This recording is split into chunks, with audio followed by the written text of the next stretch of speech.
Hello दोस्तों, आप सभी का हमारे चैनल द अल्केमी पर स्वागत है। लास्ट वीडियो में हमने डिस्कस किया था पार्टिकल इन 1D बॉक्स जो मॉडल है वो किसके लिए था।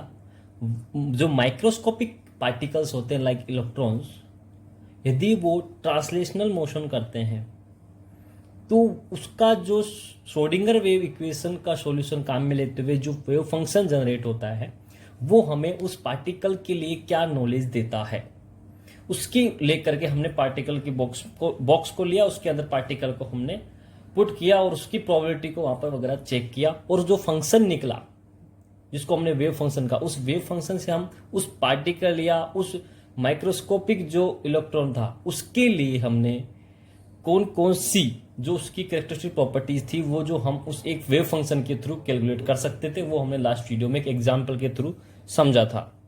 आज हम कंटिन्यू करते हैं उसी टॉपिक को 1D बॉक्स की, जिसमें हम आज कुछ एग्जांपल्स लेंगे जिसके थ्रू हम देखेंगे कि किस वेराइटी के क्वेश्चन आपको CSIR में पूछ सकता है और किस लेवल के वो क्वेश्चन आपसे उसके अंदर डिटरमाइन करवाएगा, किस प्रकार की रीजनिंग वो आपसे पूछने की कोशिश करेगा। तो मैंने आपके सामने यहाँ क्वेश्चंस लिखा है और क्वेश्चन को समझिएगा कि for 1D box of limit v is equal to 0 at 0xl and otherwise v is equal to infinite. मतलब ये जो लिमिट है 0 टू l, इस 0 टू l की लिमिट के अंदर तो आपका जो पोटेंशियल एनर्जी है वो 0 है।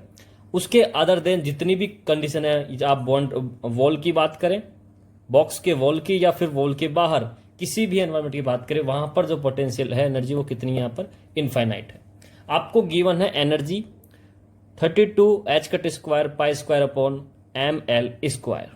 तो आपसे पूछा है determine psi n, wave function अपने को डिटरमाइन करना है, number of node, position of node, ठीक है, मैक्सिमा मिनिमा, ठीक है, और साथ में आपसे ये करना कि लेमड़ा का जो रिलेशनशिप था एल के साथ, लेंथ के साथ में, वो क्या हो सकता है। ये सेम क्वेश्चन है, एक ही क्वेश्चन में हम सॉल्व प्रॉपर्टी जितनी भी इसकी रीजनिंग है वो सारी कोशिश करेंगे सॉल्व करने की। अब देखिएगा इंपॉर्टेंट क्या है, ध्यान से समझना, बहुत इंपॉर्टेंट क्वेश्चन है। इस एनर्जी के फॉर्मूले को समझने के बाद हम इसको कोरिलेट करेंगे। क्या करेंगे? इसको कोरिलेट करेंगे।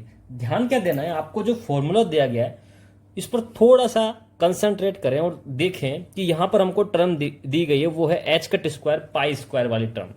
और h कट स्क्वायर वाली फॉर्म जो मैंने आपको एनर्जी की 1D बॉक्स के लिए जो बताई थी श्रोडिंगर वेव इक्वेशन के बाद में, वो टर्म क्या थी, उसके साथ इसको हम क्या करेंगे, कोरिलेट करेंगे। और किस प्रकार से कोरिलेट करेंगे समझिएगा, मैं आपको करके बताता हूं। और जो आपका पहला टारगेट होगा इसमें वो होगा इस एनर्जी के फॉर्मूले को। आपको दिया गया है 32 h cut square pi square divided by ml², यही दिया गया है आपको, ठीक है। अब h कट स्क्वायर वाला है तो h कट स्क्वायर वाला जो 1D बॉक्स के लिए ग्राउंड स्टेट एनर्जी थी वो क्या फॉर्मूला था, वो था आपका n² h cut square pi square divided by ml²। क्या यही फॉर्मूला था? 2ml², यही फॉर्मूला था। चलिए अब मुद्दे की बात क्या है कि यदि ये फॉर्म आपको h कट स्क्वायर ना देके h² वाले टर्म में देता तो आपका फॉर्मूला था n² h² अपॉन ml²। क्या आपको समझ में आ रही है मेरी बात कि किस फॉर्मेट में दिया गया है उसी की कोरस्पॉन्डिंग हमको क्या लेना है, उसको कोरिलेट करने के लिए एनर्जी का फॉर्मूला लेना है। दो एनर्जी के फॉर्मूले लिखाए थे मैंने आपको, एक आपको h कट वाली फॉर्म में, दूसरा विदाउट h कट वाली फॉर्म में। क्या मेरी बात समझ में आ रही है? h क्रॉस जो मैंने लिखा है यहाँ पे। अब जैसे ही मैंने इसको एक दूसरे को कोरिलेट करने की कोशिश करी तो यहां ध्यान देने वाली बात क्या है कि आपका ये जो टर्म है, ये वाला टर्म इसके इतने पोर्शन से क्या हो रहा है, मैच कर रहा है।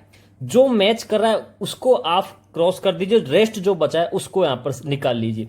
रेस्ट में जो बचा है वो क्या है, वो है आपका इधर 32 और इधर आपका है n² डिवाइडेड बाई 2, यही बचता है। इसका मतलब ये वाली वैल्यू इसके इक्वल होगी। जैसे ये वैल्यू इसके इक्वल होगी, यहां से ये 2 इधर जाएगा तो n² हो जाएगा आपका 64, और 64 का जब रूट लूंगा तो आपका निकल के आ जाएगा 8। इसका मतलब आपका जो स्टेट होगी वो स्टेट कौन सी होगी, 8 नंबर वाली। n का वैल्यू कितना आ गया आपका 8, और जब n का वैल्यू 8 आ गया तो सबसे पहले अपन इसके लिए निकालेंगे नंबर ऑफ नोड। क्या निकाल लो सबसे पहले आप, इजी क्या है, नंबर ऑफ नोड। और नंबर ऑफ नोड जब कैलकुलेट करेंगे तो उसका फॉर्मूला लिखाया था मैंने n-1, क्योंकि यहां पर n बराबर 1 से स्टार्ट होता है, इसलिए हमने n-1 फॉर्मूला काम में लिया है। जब SHO की बात करूंगा तो वहां पर ग्राउंड स्टेट आपका n बराबर 0 होता है, तो वह फॉर्मूला आपका क्या होगा नोड का n। यहां समझिए n-1 का मतलब हो गया 8-1 is equal to 7। Number of node कितनी आ गई आपकी यहां पर 7, इसका मतलब यहां पर 7 नोड प्रेजेंट होगी। अब बात करते हैं इसके वेव फंक्शन की।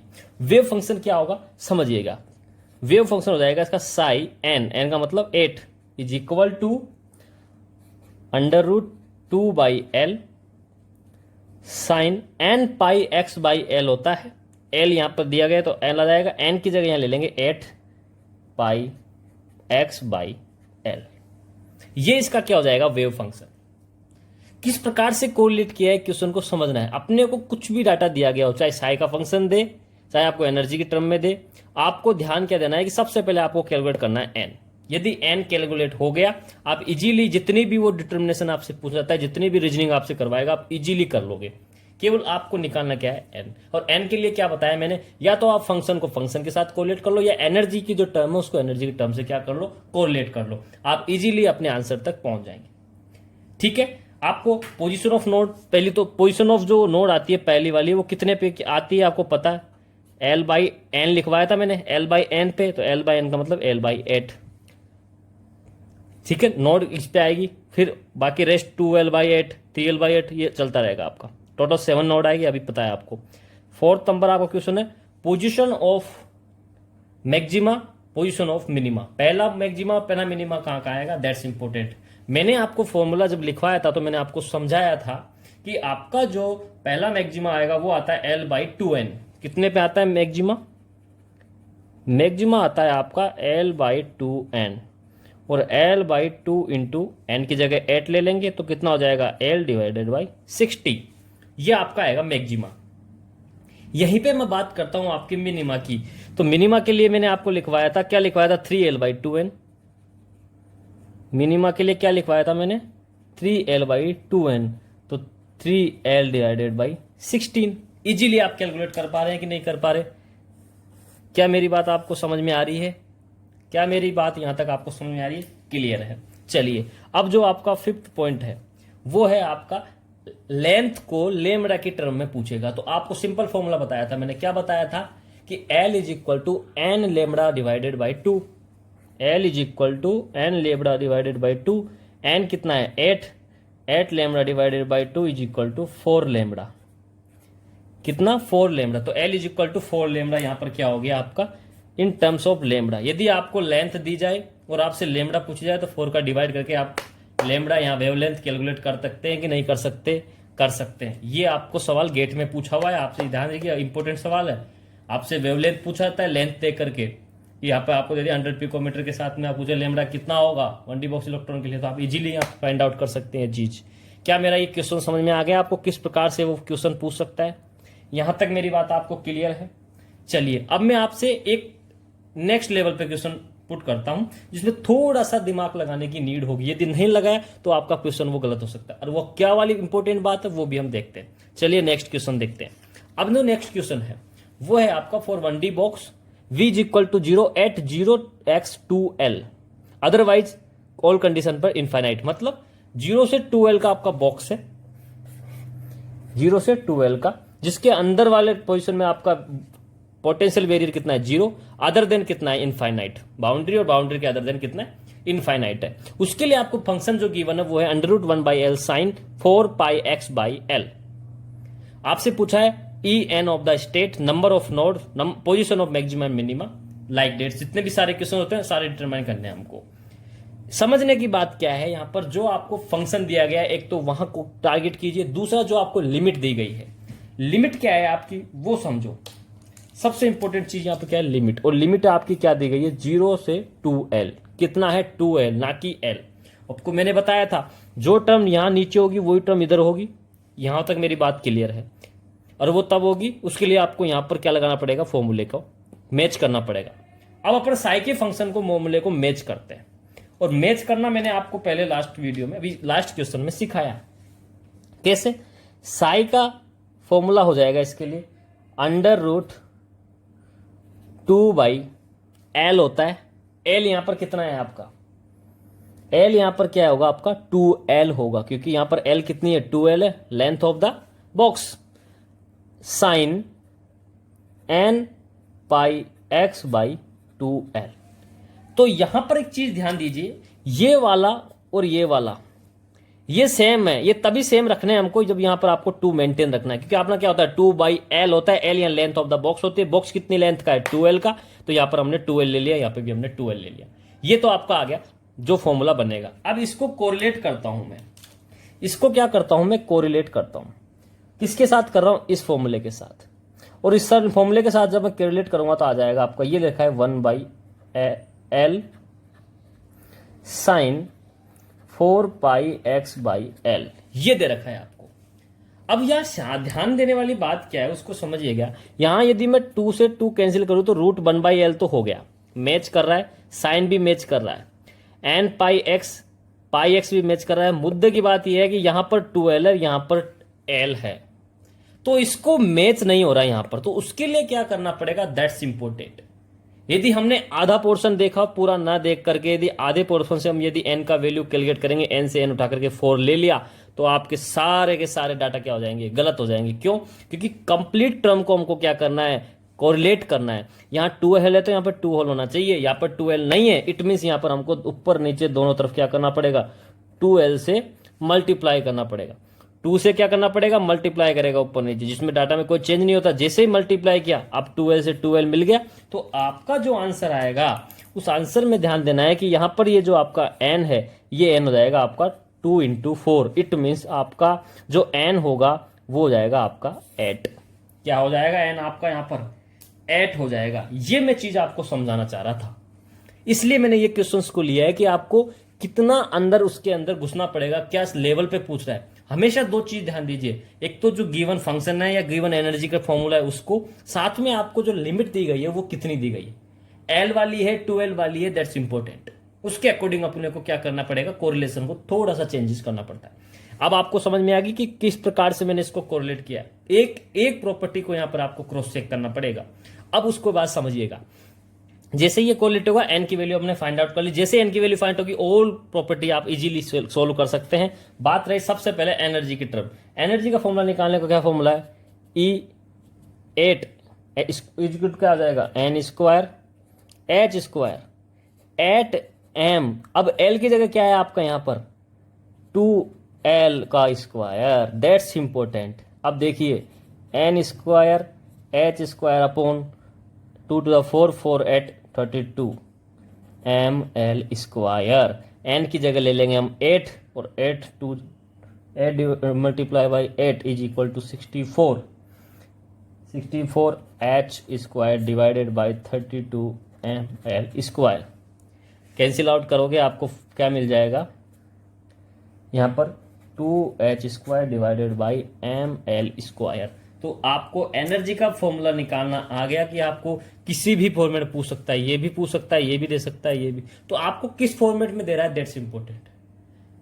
आगे अब आप कैलकुलेशन, ये आपकी ये रीजनिंग वाला पोर्शन, आप ये एप्टीट्यूड रीजनिंग वाला हो गया कि आप कैंसिल आउट करके कि कितना उसको इजी फॉर्मेट में ला सकते हैं। इंपॉर्टेंट क्या है कि आपको सबसे पहले n कैलकुलेट करना है, और एनर्जी की फॉर्म में आपको जो नीचे L रहता है L², उस L² को यहाँ पर कितना मानने चलना है 2L, और उसके अकॉर्डिंग आपको यहाँ पर आंसर को मूव डाउन करना है। यहां एनर्जी कैलकुलेट कर लिया हमने। सेकंड आपका यहां पोर्शन है, सेकंड पोर्शन आपका क्या था, यहां पर आपका था number of node. Number of node कितना हो जाएगा, n-1 is equal to 8-1 7। Number of node कितनी आ गई, 7 आ गई। क्या मेरी बात यहां पर समझ में आ रही है आपको, क्या मेरी बात यहां तक आपको समझ में आ रही है। चलिए अब ध्यान से चीज सुनिएगा, अब सुनने वाली बात है, और वो बात का है उसको समझिए। बात यह है कि आपको ये मैंने n=8 के बताया, मैं आपको n=2 के लिए बताता हूं। जब आपकी लिमिट क्या है बॉक्स की, 0 to 2L। ये आपका एक बॉक्स है, इसमें मैं यहां पर ले लेता हूं n=2, जिसमें लिमिट यहां 0 से 2L है। यहां पर n=2 ले लिया, 8 भी जा सकते हैं आप। आपको पता है n=2 के लिए नोड कितनी आएगी, 1। कितनी नोड आती है उसके लिए, 1 नोड कितनी आएगी, 1। तो नब नोड 1 आएगी तो यहाँ सेंटर में आएगी, और सेंटर में आएगी तो आपका जो प्लॉट होगा वो इस प्रकार से ड्रॉ होगा। ये चीज तो आपको समझ में आती है। अब यहाँ पे ध्यान देना, यहाँ पर जो नोड आती है उस नोड की वैल्यू क्या है, दैट्स इंपॉर्टेंट। नोड की यहाँ पर जो वैल्यू है वो है आपकी एल। आपको तो मैंने समझाया था कि नोड कैसे निकालते हैं, n-1 से निकालते हैं। एल डिवाइडेड बाई एन होता है। क्या होता है नोड को, L डिवाइडेड बाई एन, और L डिवाइडेड बाई एन करेंगे सेम वही फॉर्मूला अपनाना है अपने को। देखिए यहाँ पर, अब यहाँ पर L आया ना कि L/2, हमको आदत पड़ी हुई है L/2 की। जब वो तब लगाना है जब आपकी लिमिट कितनी है, 0 से L। जब 0 से 2L लिमिट आ गई, अब समझिएगा क्या होगा। अब समझने वाली बात यह है, जब 0 से 2L वाली कंडीशन आ गई तो आपको मैंने बताया था कि पोजिशन ऑफ नोड निकालने का फॉर्मूला होता है N L divided by N. L कहाँ है यहाँ पर आपका, L आपका 2L। एन की वैल्यू क्या होती है, जिस स्टेट की बात कर रहा हूं यहाँ पर कितना है 2, 2 से 2 करेंगे तो क्या बचेगा L। इसलिए यहाँ पर जो आपका नोड है उस नोड की वैल्यू कितनी निकल के आती है L। तो यहाँ पर नोड की वैल्यू कितनी आएगी 1। पोजीशन ऑफ नोड कितना 1। ये जब मैं n बराबर 2 की बात कर रहा हूँ, n बराबर 8 की बात कर रहा हूँ तो 7 नोड आएगी। 7 नोड इसी फॉर्मूले से निकलेगी। फॉर्मूला वही है आपका, बस L की जगह क्या यूज करना है, यहाँ पर 2L यूज करना है। मैं थोड़ा इस पर प्रेशर कर रहा हूं, आपको समझने में आ रही मेरी बात, यहां तक मेरी बात समझ में आ गई, ठीक है। तो सिंपली क्या है आपको कि क्वेश्चन किसी भी प्रकार से दे, आप उसको ड्रॉ करके सोल्व करेंगे तो सारी रीजनिंग आपकी क्या है, इजी गोइंग, आप अप्रोच लगा पाएंगे। क्या मेरी बात यहां पर समझ में आ गई आपको, यहां तक मेरी बात आपको समझ में आ रही है। चलिए अब हम बात करते हैं कुछ आगे। ये 2 एग्जाम्पल आपको मैंने समझाए, आगे इसके रिलेटेड रीजनिंग हम एग्जाम बूस्टर सीरीज में डिस्कस करेंगे। अब हम बात करते हैं, थोड़ा आगे मूव डाउन करते हैं, और मूव डाउन करने के बाद हम पता लगाते हैं कुछ रीजनिंग पोर्शन। अगला टॉपिक इसी के अंदर यह है कि conjugated olefin as a 1D box कैसे ट्रीट किया जाएगा। ये मैं कह दूं free electron model for 1D box. हमने डिस्कस किया पोलीन के बारे में डिस्कस कर रहा था, तो मैं यहां पर लेता हूं एक ब्यूटाडाइन सिस्टम। क्या ले रहा हूं मैं यहां पर, ब्यूटाडाइन सिस्टम। ये आपका हो गया ब्यूटाडाइन का सिस्टम। क्या है आपका ये ब्यूटाडाइन, समझ में आ रही मेरी बात, ध्यान से समझिएगा यहां पर। अब ये ब्यूटाडाइन में ये कार्बन टर्मिनल, ये भी कार्बन आपका टर्मिनल, ठीक है। तो ध्यान क्या देखना कि यहां पर जो इलेक्ट्रॉन का मूवमेंट हो गया, डीलोकलाइजेशन हो रहा है, वो डीलोकलाइजेशन कहां हो रहा है, इस कार्बन से इस कार्बन तक हो रहा है। लेकिन ध्यान क्या देखना है कि ये पोलीन वाले सिस्टम होते हैं या ब्यूटाडाइन वाले जो सिस्टम होते हैं, इसमें क्या होता है कि इसका जो ये ऑर्बिटल है यहां तक वो क्या करते हैं, डीलोकलाइज करते हैं। इसके इस ऑर्बिटल तक भी क्या करते हैं, ये इलेक्ट्रॉन का मूव होता है। अब जैसे ये मोशन होता है इलेक्ट्रॉन का यहां पे, तो इसको हम कंप्लीट को एक बॉक्स के अंदर रखते हैं। इसको किस में रख दिया मैंने, एक बॉक्स में रख दिया, और उस बॉक्स की जो लेंथ है वो ले ली मैंने यहां पर x। कितनी ले ली मैंने लेंथ यहां पर x। ध्यान से समझिएगा मेरी बात, एक एक बात को समझिए। मैं कह रहा हूं कि ये कॉन्जुगेटेड पोलिन या ओलिफिन ली मैंने, जो किसकी तरह ट्रीट किया जाएगा, 1D बॉक्स की तरह, क्योंकि इसमें भी क्या हो रहा है, इलेक्ट्रॉन का डीलोकलाइजेशन हो रहा है। अब इसमें समझने की बात क्या है, देखिए कि यहां पर जो मोशन हो रहा है इलेक्ट्रॉन का, वह इस कार्बन से इस कार्बन के बीच हो रहा है, लेकिन साथ में यहां पर क्या है कि ये जो आगे इस ऑर्बिटल के अंदर भी क्या होगा, डीलोकलाइज होकर के आएगा। अब मुद्दे की बात क्या है वो समझिए, जो मुद्दे की बात है वो समझिए कि यहां जो ये लेंथ L ली है मैंने, ये आपको लेंथ डायरेक्ट भी दे सकता है और डायरेक्ट ना देके आपको कैलकुलेट भी करवा सकता है। क्या कह रहा हूं, बहुत ध्यान से सुनिएगा। यहां ये जो लेंथ दी गई है, ये लेंथ आपको डायरेक्ट भी दे सकता है, और नहीं दे तो आपको कैलकुलेट भी करवा सकता है। और कैलकुलेट करने की यदि हमको नीड पड़ेगी तो हम किस प्रकार से कैलकुलेट करेंगे, देखिएगा।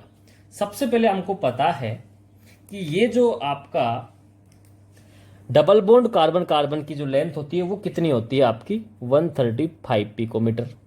ये भी डबल बॉन्ड है तो 135 पिकोमीटर। और कार्बन कार्बन ये क्या है, सिंगल बॉन्ड, और इसकी कितनी होती है, ये होती है आपकी 154 पिकोमीटर। क्लियर है यहां तक मेरी बात, यहां तक मेरी बात क्लियर है।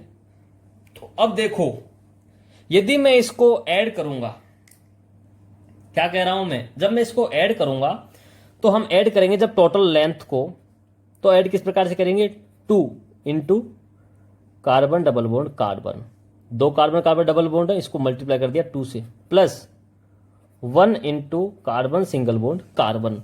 तो आपको पता है 2 इंटू 135 प्लस 1 इंटू 154। यहां तक तो आपको समझ में आ गया। लेकिन ध्यान देना कि आधा कार्बन कार्बन बॉन्ड ये और आधा कार्बन कार्बन बॉन्ड ये भी इसके अंदर क्या है, प्रेजेंट है ऑर्बिटल का।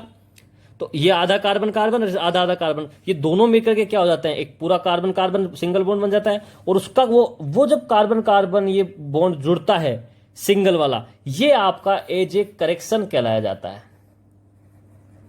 एज ए क्या होता है आपका, ये करेक्शन की तरह ट्रीट किया जाएगा। जब ये एज ए करेक्शन की तरह ट्रीट किया जाएगा तो ये इसके अंदर क्या हो जाएगा, फर्दर ऐड हो जाएगा, और ये 154 पिकोमीटर आल्सो ऐड।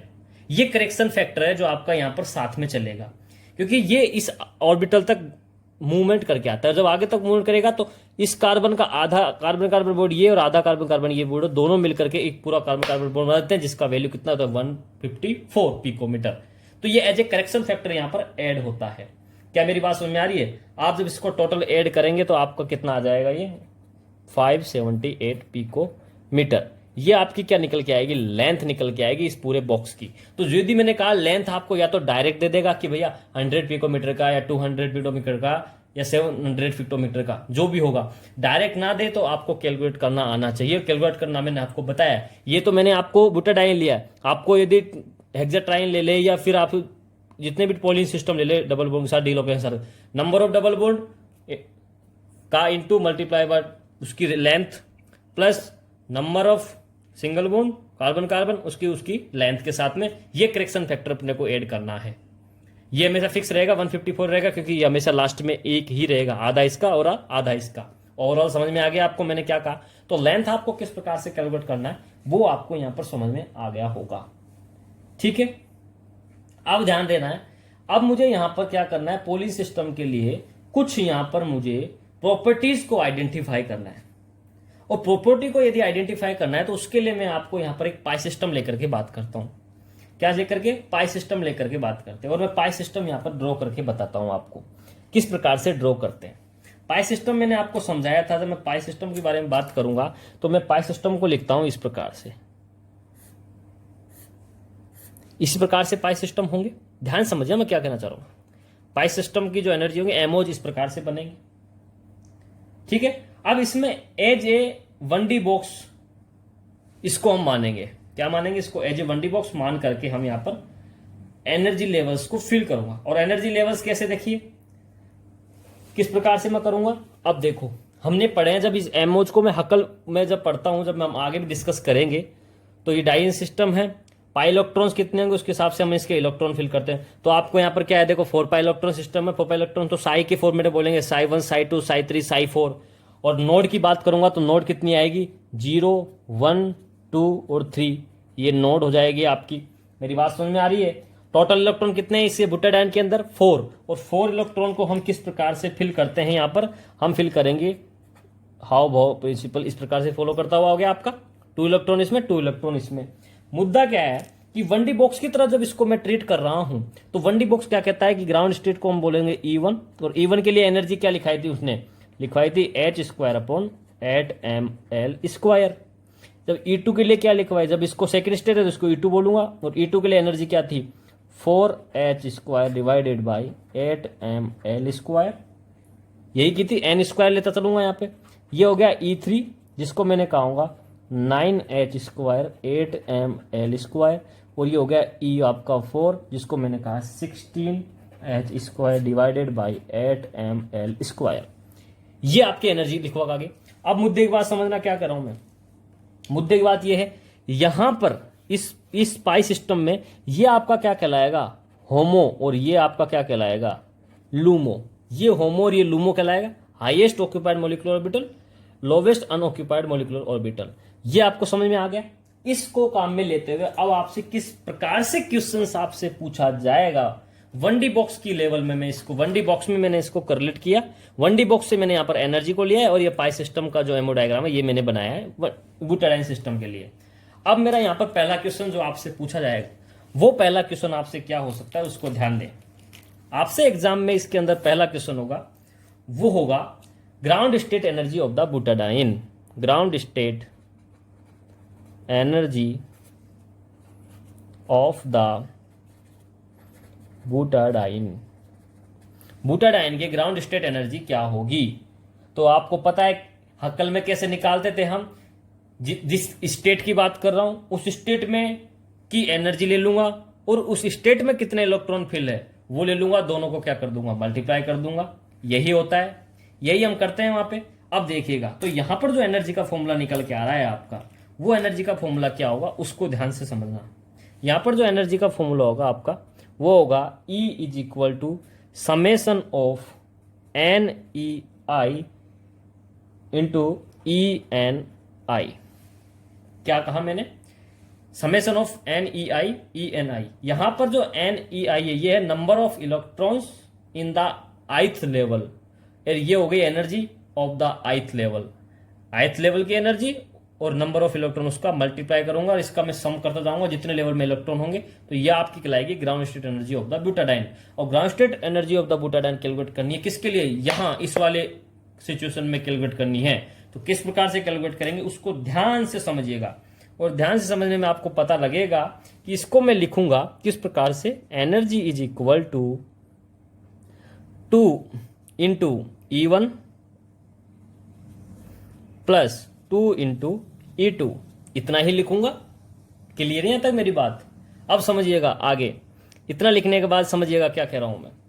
अब आगे जो आपकी एनर्जी है वो देखिए यहां पर, जब 2 इंटू ये वाली एनर्जी प्लस 2 इंटू ये वाली एनर्जी, दोनों का क्या कर दूंगा, सम कर दूंगा, मुझे क्या मिल जाएगी, ground state energy of the butadiene. समझिएगा कैसे। आपकी एनर्जी है E, वो आ जाएगी 2 इंटू फर्स्ट स्टेट में कितनी है, H square upon 8ml square plus 2 into 4h square divided by 8ml square. यही लिखूंगा मैं, यही लिखूंगा। चलिए तो यहां पर जो टोटल एनर्जी आएगी वो कितनी हो जाएगी, 4 2 जा 8 8 2 10, तो 10h square divided by 8ml square. ये आ गई आपकी ground state energy of the butadiene. ठीक है, क्या आ गई आपकी एनर्जी? आ गई किसमें, ग्राउंड स्टेट में आ गई बुटाडाइन के लिए। ये आपका पहला क्वेश्चन आपसे पूछा जा सकता है। क्वेश्चन नंबर 2, क्वेश्चन नंबर 2 आपसे पूछा जाएगा first excited state of the butadiene. क्या पूछा जाएगा? First excited state of butadiene.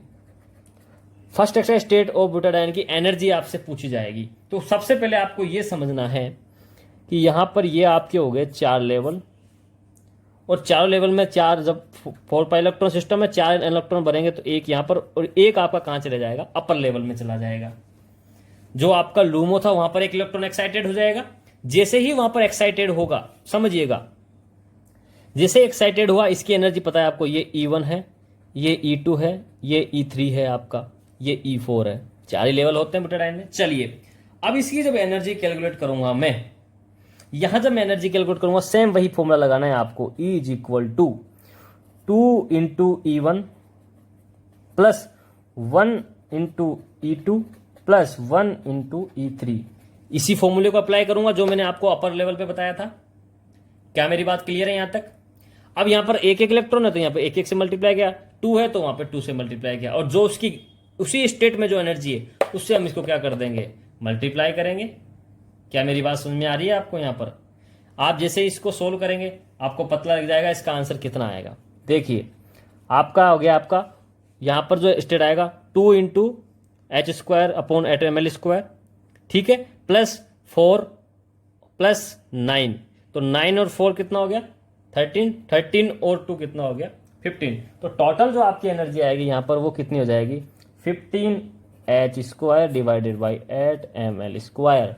क्या मेरी बात आपको समझ में आ रही है? यदि आपसे पूछे कि बुटाडाइन सिस्टम के लिए फर्स्ट एक्साइटेड स्टेट में जो एनर्जी होगी वो क्या होगी, आपको ये एमओ बनाना है, एमओ में आपको इलेक्ट्रॉन फिल करना है, और 1D बॉक्स में जो एनर्जी लेवल्स की जो एनर्जी होती है वो आपको ध्यान में रखते हुए इसको सोल्व करना है। इसमें थर्ड टाइप का जो क्वेश्चन आपसे पूछा जा सकता है, वो थर्ड टाइप का जो क्वेश्चन होगा वो होगा ट्रांजिशन एनर्जी।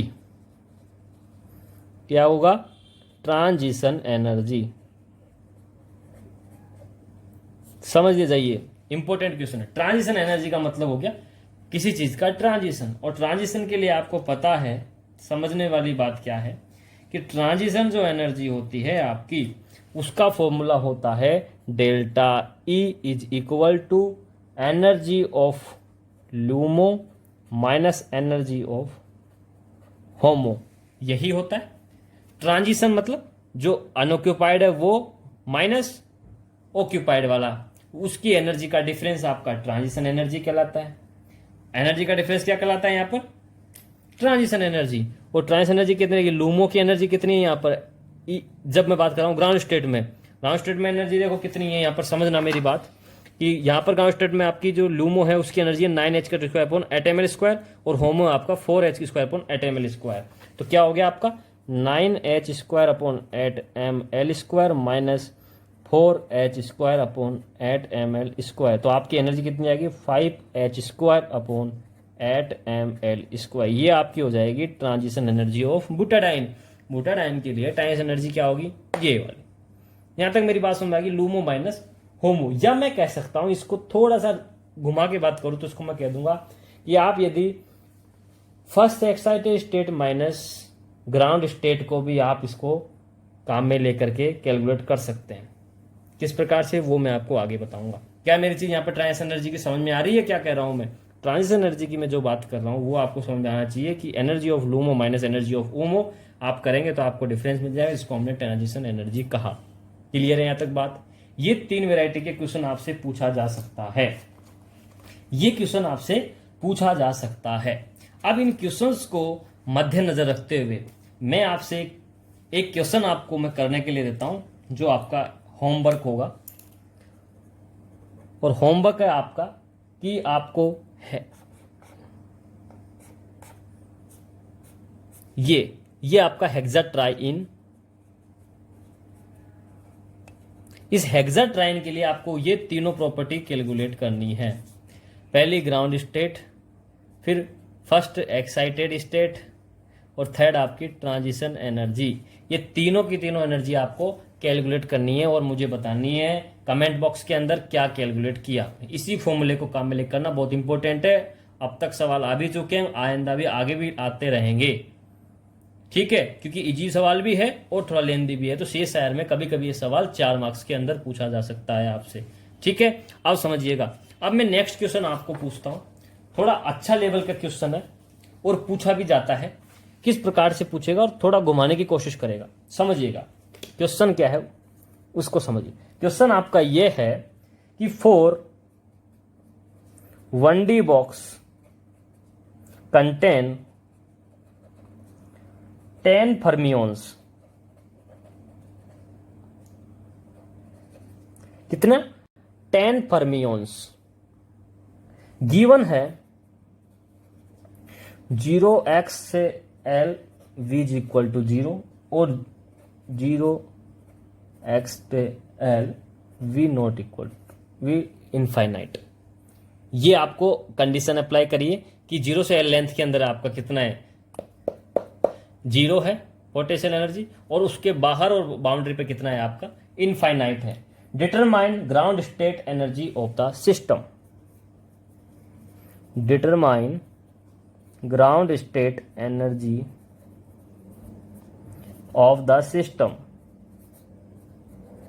समझिएगा यहां पर सवाल क्या है कि 4 1D बॉक्स कंटेन 10 फर्मियंस। कितना फर्मियंस की बात करी है इसने? 10 फर्मियंस। गिवन कंडीशन आपको वही 1D बॉक्स वाली लगा के दे दी गई है। पूछा है ग्राउंड स्टेट एनर्जी क्या होगी ऑफ द सिस्टम। तो कुछ नहीं करना आपको, फॉर्मूला भी मैंने जस्ट आपको बताया है ब्यूटाडाइन के लिए जो होता है। उसी प्रकार से आप क्या करेंगे, यहाँ पर एनर्जी लेवल बनाएंगे। एनर्जी लेवल किस प्रकार से बनाएंगे समझिएगा। आपको यहाँ पर आपको बनाना है, सबसे पहले आपको बनाना है एनर्जी लेवल। एनर्जी लेवल बनाना है आपको 1 2 3 4 5 6। ये क्या हो गया आपका n बराबर 1 2 3 4 5 6। क्लियर है यहाँ पर? उसके लिए कॉरस्पॉन्डिंग एनर्जी आपको पता है, n बराबर 1 के लिए h²/8ml², 2 के लिए 4h²/8ml², 9h²/ml², 16 25 और 36 ये आप निकाल सकते हैं। आपको क्या ध्यान देना है, कितने आपको इलेक्ट्रॉन्स दिए हैं, दैट्स इंपॉर्टेंट। कितने इलेक्ट्रॉन दिए इन्होंने, और कितने आपको फर्मियंस दिए, यहाँ पर 10 फर्मियंस दिए। तो 10 फर्मियंस आपको पता है एक स्टेट में मैक्सिमम अपन 2 इंटीग्रल्स के हिसाब से फिल करते हैं। एक लेवल में कितने 2 इंटीग्रल लेते हैं, तो यहाँ पर ले लेंगे हम 2, 4, 6, 8, 10। 10 इलेक्ट्रॉन को हमने यहाँ पर क्या कर दिया, फिल कर दिया। 10 इलेक्ट्रॉन को यहाँ पर फिल करने के बाद आपका जो एनर्जी का फॉर्मूला है, वो एनर्जी का फॉर्मूला क्या कहता है, energy is equal to summation of NEI ENI। Clear है यहाँ पर। तो आप कैसे कैलकुलेट करेंगे समझिएगा। एनर्जी इज इक्वल टू पहले स्टेट में 2 multiply by h² upon atom square, तो आप यहाँ पर 2 लिख दीजिए। फिर अगले वाले में वो h² अपन h² अपॉन 8ml², ये अपन बाहर रखते हैं और सारी प्रॉपर्टी हम इसके अंदर लेने की कोशिश करेंगे। 2 आ गया। फिर क्या है 4, और 4 के साथ में अपन इलेक्ट्रॉन को मल्टीप्लाई करेंगे, तो 4 इंटू 2 कितना हो जाएगा 8। क्लियर है मेरी बात। नेक्स्ट में क्या है 9, 9 इंटू 2 18, प्लस ये कितना है आपका 16, 16 इंटू 2 32, प्लस 25, 25 इंटू 2 मतलब 50 h² अपॉन 8ml²। ये कॉमन ले लिया आपकी, ये मैंने न्यूमेरिकल डाटा ले लिया। अब समझिएगा इनका ग्रांड टोटल करेंगे तो कितना आएगा 110 h² अपॉन 8ml²। ये आपकी क्या निकल के आ जाएंगी, ground state energy of the system. किसके लिए, जब आपको मैं 10 फर्मियम देता हूं 1D बॉक्स कंटेन वाले कंसेप्ट में। क्या मेरी बात यहां तक समझ में आ रही है आपको कि किस प्रकार से आपसे क्वेश्चंस पूछा जाएगा। अब आपको क्या करेगा उसको समझिएगा। ये क्वेश्चन आपका हो गया नेट लेवल का, जिसको आप यदि न्यूमेरिकल कैलकुलेशन वाला पोर्शन भी है तो आप ये ऐसी कैलकुलेशन है जिसको आप अपने हाथों से कर सकते हैं इजीली एग्जाम के अंदर। लेकिन जब इसको थोड़ा लेंदी बनाएगा तो गेट लेवल पे चला जाएगा, और गेट लेवल पे आपसे किस प्रकार से क्वेश्चन पूछेगा वो देखो। अब गेट लेवल पे क्या करेगा आपको कि यहां पर जो आपकी ये जो लेंथ है, ये लेंथ भी आपको उस एग्जाम्पल का जो क्वेश्चन है उसके अंदर आपको गिवन होगी कि 1D बॉक्स है जिसकी लेंथ कितनी है 100 पिकोमीटर, ये बोल देगा आपको। साथ में आपको पता है यहां पर आपको इलेक्ट्रॉन काम में लिया है और या फर्मियोस काम में लिया, तो आपको उसका मास पता होगा। यदि मास भी पता है, लेंथ आपको दे दी जाएगी, तो आप क्या एनर्जी, एग्जैक्ट एनर्जी कैलकुलेट कर सकते हैं कि नहीं कर सकते। इस फॉर्मूले से आप एग्जैक्ट एनर्जी इसकी क्या कर लेंगे, कैलकुलेट कर लेंगे। क्या मेरी बात यहां तक आपको समझ में आ गई होगी? यहां तक मेरी बात आपको समझ में आ गई होगी क्या मैं आपको कहना चाह रहा था। तो करना क्या है आपको, सिंपल आपको एमओ बनाना है, इलेक्ट्रॉन को फिल करना है। उसके बाद जो पूछना होगा वो आपसे कुछ भी पूछेगा, आप हर वैरायटी के क्वेश्चंस कर सकते हैं, क्योंकि मैंने यहां पर आपको डिस्कस किया है। एनर्जी पूछेगा, ग्राउंड स्टेट एनर्जी पूछेगा, ट्रांजिशन एनर्जी पूछेगा, ठीक है, कुछ भी आपसे पूछे आप कैलकुलेट कर सकते हैं। कर सकते हैं नहीं कर सकते मुझे कमेंट बॉक्स में बता दीजिएगा। कोई भी इश्यू हो तो आप कमेंट बॉक्स में बताइएगा। यहां तक मेरी बात आपको क्लियर है? यहां तक आपको मेरी बात क्लियर हो गई होगी। अब मैं आगे थोड़ा सा मूव करता हूं 1D बॉक्स के अंदर, और जो नेक्स्ट टॉपिक है मेरा 1D बॉक्स के अंदर उसको आप समझिएगा। 1D बॉक्स के अंदर जो मेरा नेक्स्ट टॉपिक है वो थोड़ा सा इंपॉर्टेंट है और आपको याद करना पड़ेगा, उसको आपको याद रखना पड़ेगा। और टॉपिक है वो है आपका expectation value of 1D box. Expectation value of 1D box समझिएगा। Expectation value of 1D box हमको पता है।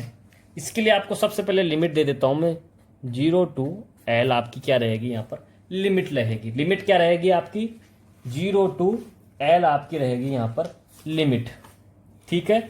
आपको पता है एक्सपेक्टेशन वैल्यू का जो फॉर्मूला है वो मैंने आपको, जब मैं नॉर्मलाइजेशन और एक्सपेक्टेशन वैल्यू कैलकुलेट करना बता रहा था वहां पर मैंने आपको डिस्कस किया था और बताया था एक्सपेक्टेशन वैल्यू निकालने का फॉर्मूला होता है integration of A to B psi star A operator psi D tau divided by integration A to B psi star psi D tau. यही बताया था मैंने आपको। ये कोरस्पॉन्डिंग ऑपरेटर होगा जिसका मुझे एवरेज वैल्यू या एक्सपेक्टेशन वैल्यू कैलकुलेट करना है। यदि आपका फंक्शन नॉर्मलाइज है तो ये नीचे वाली टर्म क्या हो जाएगी, गायब हो जाएगी, क्योंकि इसका वैल्यू क्या होता है 1, नॉर्मलाइज होगा तो इसका वैल्यू 1, तो यहाँ पर केवल ये ऊपर वाली टर्म रह जाती है। ये आपको मैंने वहां पर डिस्कस करके बता दिया था। अब यहाँ पर आपको करना क्या है उसको समझिए। यहाँ आपको करना क्या है वो सब चीजें हम यहाँ पर डिस्कस करते हैं। एक्सपेक्टेशन का वैल्यू समझ में आ गया। यदि आपको कंप्लीट आपको सोल्व करना है, एवरेज वैल्यू निकालनी है, तो आपको इस फॉर्मूले को यूज में लेते हुए निकालना है। बट ये कैलकुलेशन थोड़ी क्या हो जाती है, लेंदी हो जाती है। लेंदी कैसे हो जाती है, यहां पर जैसे मैं बात करूंगा 1D बॉक्स के लिए, तो 1D बॉक्स के लिए आपका जो साई है वो साई क्या है आपका, यहां पर 1D बॉक्स के लिए साई हो जाएगा आपका √2/L sine n pi x/L। तो साई स्टार ये वाला, फिर ऑपरेटर, फिर ये साई dx के साथ आपको लेकर सोल्व करना पड़ेगा। थोड़ा कैलकुलेशन लेंदी हो जाता है। अपने को क्या करना है कि कुछ पोजीशंस, मोमेंटम, काइनेटिक एनर्जी, इनके डायरेक्ट फॉर्मूले अपने को याद करना है। यदि एग्जाम में पूछता है तो आप उसको डायरेक्ट टिक कर दे। ये आपसे 2 मार्क्स के अंदर CSIR में पूछा जाता है और पूछा भी गया है। हाँ, जब हम प्रीवियस ईयर के क्वेश्चन लास्ट में डिस्कस करेंगे तो मैं आपको बताऊंगा किस प्रकार से। तो ये आपको कैलकुलेट करने का मैंने आपको तरीका बताया कि आपको कैलकुलेट तो इस पैटर्न से करना है, लेकिन ये तब जब आपका सब्जेक्टिव पेपर होगा। समझिए, यहां पर आपका पेपर क्या है, ऑब्जेक्टिव। थोड़ा स्मार्ट तरीके से आपको करना है। तो उसके लिए मैं आपको एक डाटा लिख देता हूं जो आपको ये याद करना है। डाटा ये कहता है कि expectation value of position, position जो है यदि इसकी एक्सपेक्टेशन वैल्यू कैलकुलेट करनी है तो ध्यान दीजिए 1D बॉक्स के अंदर वो आती है L/2। क्या आती है यहाँ पर आपकी वैल्यू, L/2। क्लियर है, यहां तक क्लियर है आपको मेरी बात। चलिए, अब जो नेक्स्ट वैल्यू है आपकी एक्सपेक्टेशन की वो है आपका x² की। किसकी वैल्यू, x²। पोजीशन के स्क्वायर का जो वैल्यू आएगा, देखो ध्यान से समझिएगा, एक एक बात बहुत इंपॉर्टेंट है आपके लिए। x² का यदि एक्सपेक्टेशन वैल्यू निकालना है तो क्या निकल के आएगा उसको समझो। वो आएगा आपका L² / 3 minus L² / 2n² π²। Direct value याद कर लेना, इंपॉर्टेंट है ये वाली, कि पोजीशन जो 1D बॉक्स के लिए आता है उसका एवरेज वैल्यू कितना होता है, L/2। क्लियर है, यहाँ पर क्लियर है। अब आपका थर्ड पॉइंट है Px, मोमेंटम का एवरेज। और मोमेंटम का एवरेज आपका हमेशा क्या होता है, 0। जब मैं आपको एक्सपेक्टेशन वैल्यू बताया था मैंने आपको ये चीज बताई भी थी। और ये ध्यान दीजिएगा, बहुत इंपॉर्टेंट है। ये इंपॉर्टेंट क्यों है कि कोई भी आपकी क्वांटम मैकेनिकल बाउंडेड सिस्टम होगा, कोई भी बाउंडेड सिस्टम होगा, इसका मतलब चाहे आपको SHO की बात करूं, मैं हाइड्रोजन की बात करूं, रिजिड की बात करूं, कहीं भी मैं यदि बात करूंगा तो आपका Px जो मोमेंटम है आपका, उसका एवरेज ऑलवेज एंड ऑलवेज कितना होता है, 0 होता है। इंपॉर्टेंट क्वेश्चन है, टाइफर के अंदर भी कई बार क्वेश्चन पूछा है आपसे कि आपको क्या दिया उसने। जब रिजिड वाटर की बात करता है तो वहां पर क्या करता है, कंसेप्ट होता है कि वहां पर एक्चुअल में एक कंसेप्ट होता है कि x की वैल्यू भी क्या होती है, रिजिड वाटर में 0 होती है। तो वहां पर आपको पूछा कि पोजीशन एंड मोमेंटम की वैल्यू SHO के लिए क्या होती है, एवरेज वैल्यू। तो आपको x की वैल्यू भी 0 पे क्लिक करना था और px की वैल्यू भी 0 पे क्लिक करना था। ऑप्शन में आपको इजीली क्लिक करना है। तो आपको केवल मैं बता रहा हूं, डाटा याद रखोगे आप, यू कैन गो आंसर। क्यों, क्योंकि देखो आप x की वैल्यू यहां पर L/2 है, इतना ध्यान रखिए। 1D बॉक्स की बात करूंगा, x की वैल्यू कितनी है, L/2। अब ये L क्या, लेंथ ऑफ द बॉक्स। अब ये लेंथ कितनी होगी, dependent of this position. Clear है मेरी बात यहां तक। px आपका इंपॉर्टेंट है, हैशटैग लगा लेना। यही होता है हमेशा, क्या हमेशा कितना होता है इसका मान, 0। क्या मेरी बात यहां तक आपको समझ में आ गई। चलिए, नेक्स्ट है आपका Px का स्क्वायर। और Px का स्क्वायर होता है आपका 2m En इंटू En आपकी एनर्जी होती है। एनर्जी कितनी होती है, 2m इंटू n² h²/8ml²। यही होती है 1D बॉक्स के लिए। यहां पर क्या करना है आपको, यहां पर 2m से अपन 2m को काटेंगे, यहां पर 4 टाइम कटेगा तो वैल्यू क्या निकल के आ जाएगी, ओवरऑल वो आ जाएगी आपकी n² h² 4l²। क्लियर है यहाँ पर बात मेरी। तो Px² का मान कितना आ जाएगा यहाँ पर, n² h²/4l²। ये भी याद ना रहे तो आप इतना याद रखिए, 2m into total energy of the 1D box. और टोटल एनर्जी 1D बॉक्स आपको पता ही है, n² h²/8ml² होता है। आगे आप कैलकुलेशन कर सकते हैं। नेक्स्ट आपका है Vx। और Vx आपका कितना होगा, पोटेंशियल एनर्जी आपकी होगी, एवरेज पोटेंशियल एनर्जी कितनी हो जाएगी, 0। ठीक है। और Tx जो होगा वो जाएगी काइनेटिक एनर्जी, और kinetic energy plus potential energy क्या इक्वल होती है आपकी टोटल एनर्जी के। पोटेंशियल एनर्जी कितनी है यहाँ पर 0, तो आपकी जो टोटल एनर्जी होगी वो काइनेटिक एनर्जी के इक्वल हो जाएगी। क्या मेरी बात समझ में आई मैंने क्या कहा? और टोटल एनर्जी आपकी क्या होती है n² h² / 8ml²। इससे ज़्यादा कोई डाटा ही नहीं है जो आपको याद करने की ज़रूरत है। और ऐसी भी कोई डाटा पूछ ले तो आपको मैंने फॉर्मूला बताया रखा है एक्सपेक्टेशन वैल्यू का। आप इंटीग्रेशन किस किस का Sai star operator Sai dx के बीच में आप लेकर के डाटा, यदि आपका नॉर्मलाइज फंक्शन है क्योंकि आपने √2/l लगा रखा है, नॉर्मलाइज फंक्शन है तो नीचे वाली टर्म क्या हो जाएगी, हट जाएगी, और आप डायरेक्ट फॉर्मूले को लगा करके एवरेज वैल्यू एक्सपेक्टेशन आप कैलकुलेट कर सकते हैं। लेकिन बेसिकली आपको मैं यही सुझाव दूंगा कि आप इन डाटा को तो आप दिमाग में रखें, एनी टाइम आप ये दिमाग में रखें। सवाल कई बार बनता है यहाँ पर, टाइफर का ये बहुत ही शानदार सवाल है, 1D बॉक्स या SHO, हमेशा यहाँ से सवाल पूछेगा, PX ले लेगा और X ले लेगा, कभी भी सवाल उठा देगा, पता भी नहीं लगेगा। क्या मेरी बात यहाँ तक समझ में आ गई आपको? क्या यहाँ तक मेरी बात आपको समझ में आ रही है? ये चीज़ें आप यहाँ से कैलकुलेट कर लेंगे। यहाँ तक आपको मेरी बात समझ में आ गई होगी, ठीक है। चलिए अब मैं बात कर, ये यहाँ तक आपकी प्रॉपर्टी हो गई 1D बॉक्स की। अब मैं मूव करता हूँ 2D बॉक्स की, ठीक है। 2D बॉक्स की मैं आपसे बातें करता हूँ कि 2D बॉक्स क्या कहता है, आपको समझिएगा। 2D बॉक्स के बारे में थोड़ा डिस्कस करते हैं हम। 2D बॉक्स हमें क्या चीज़ पता करनी है वो समझिए। 1D बॉक्स के अंदर आपको मैंने बताया था कि all states are non degenerate, क्योंकि वहां पर डिजेनरेसी का कंसेप्ट नहीं आता है। 1D बॉक्स एक डायरेक्शन में चलता है, सिंगल डायरेक्शन मूव करता है। एक डायरेक्शन में जब बात करूंगा तो वहां पर 1D बॉक्स नहीं आएगा। क्लियर है यहाँ पर? अब जब मैं 2D बॉक्स की बात कर रहा हूं तो आपको क्या ध्यान देना है कि यहां पर 2 कोऑर्डिनेट्स काम करेंगे। क्या काम करेंगे यहाँ पर? यहां पर जो आपका इलेक्ट्रॉन होगा या जो आपको माइक्रोस्कोपिक पार्टिकल होगा वो आपका यहां पर 2 डायरेक्शन में क्या करेगा, मूवमेंट करेगा। कितने डायरेक्शन में? 2 डायरेक्शन में। समझिएगा, ये आपका डायरेक्शन, एक डायरेक्शन ये हो गई, एक डायरेक्शन आपकी ये हो गई। 2 डायरेक्शन लेकर के हम यहाँ पर डिस्कस करते हैं। क्लियर है? आपका पार्टिकल, मान लीजिए आपका पार्टिकल यहां प्रेजेंट है। कहां प्रेजेंट है? यहां पर। तो ये पार्टिकल यहां प्रेजेंट है तो ये एक डायरेक्शन के लिए यहां पर, एक डायरेक्शन के लिए यहां पर प्रोबेबिलिटी आप फाइंड आउट कर लेंगे। आपका पार्टिकल समझ लीजिए माँ यहाँ पे है तो इसके लिए आपकी दूरी ज़्यादा हो गई, लेकिन इसके लिए आपकी दूरी क्या होगी, कम, क्योंकि ये यहाँ से आ जाएगा। समझ में आ रही मेरी बात? तो जब मैं 2 डायमेंशनल की बात करता हूँ तो उस वाली सिचुएशन में आप किस प्रकार से कैलकुलेट करेंगे वो आपको समझ में आना चाहिए। अब देखिएगा, जब मैं बात कर रहा हूँ 2 डायमेंशनल में तो 2 कोऑर्डिनेट्स में ट्रेवल करेगा पार्टिकल्स, और जब 2 डायरेक्शन में जब पार्टिकल ट्रेवल्स करेगा तो देखो उस सिस्टम की एनर्जी क्या होगी वो समझिएगा। उस सिस्टम की एनर्जी क्या होगी उसको समझिएगा। और एनर्जी जो होगी वो आपकी पर्टिकुलर एक एक डायरेक्शन में अलग अलग होगी। कैसे? मतलब आपकी एनर्जी हो जाएगी ENX और NY, यही एनर्जी होगी। और ये किसके इक्वल होगी? ENX plus ENY। ENX plus ENY मतलब एक्स कोऑर्डिनेट्स के अंदर पार्टिकल की एनर्जी प्लस वाई कोऑर्डिनेशन में पार्टिकल की एनर्जी, इन दोनों का सम क्या कहलाएगा? आपका total energy of 2D box. क्या मेरी बात समझ में आ रही है? कोरस्पॉन्डिंग अपने को निकालना है फंक्शन, और फंक्शन जब निकालूंगा तो फंक्शन हो जाएगा psi NX NY is equal to psi NX multiply by sine NY।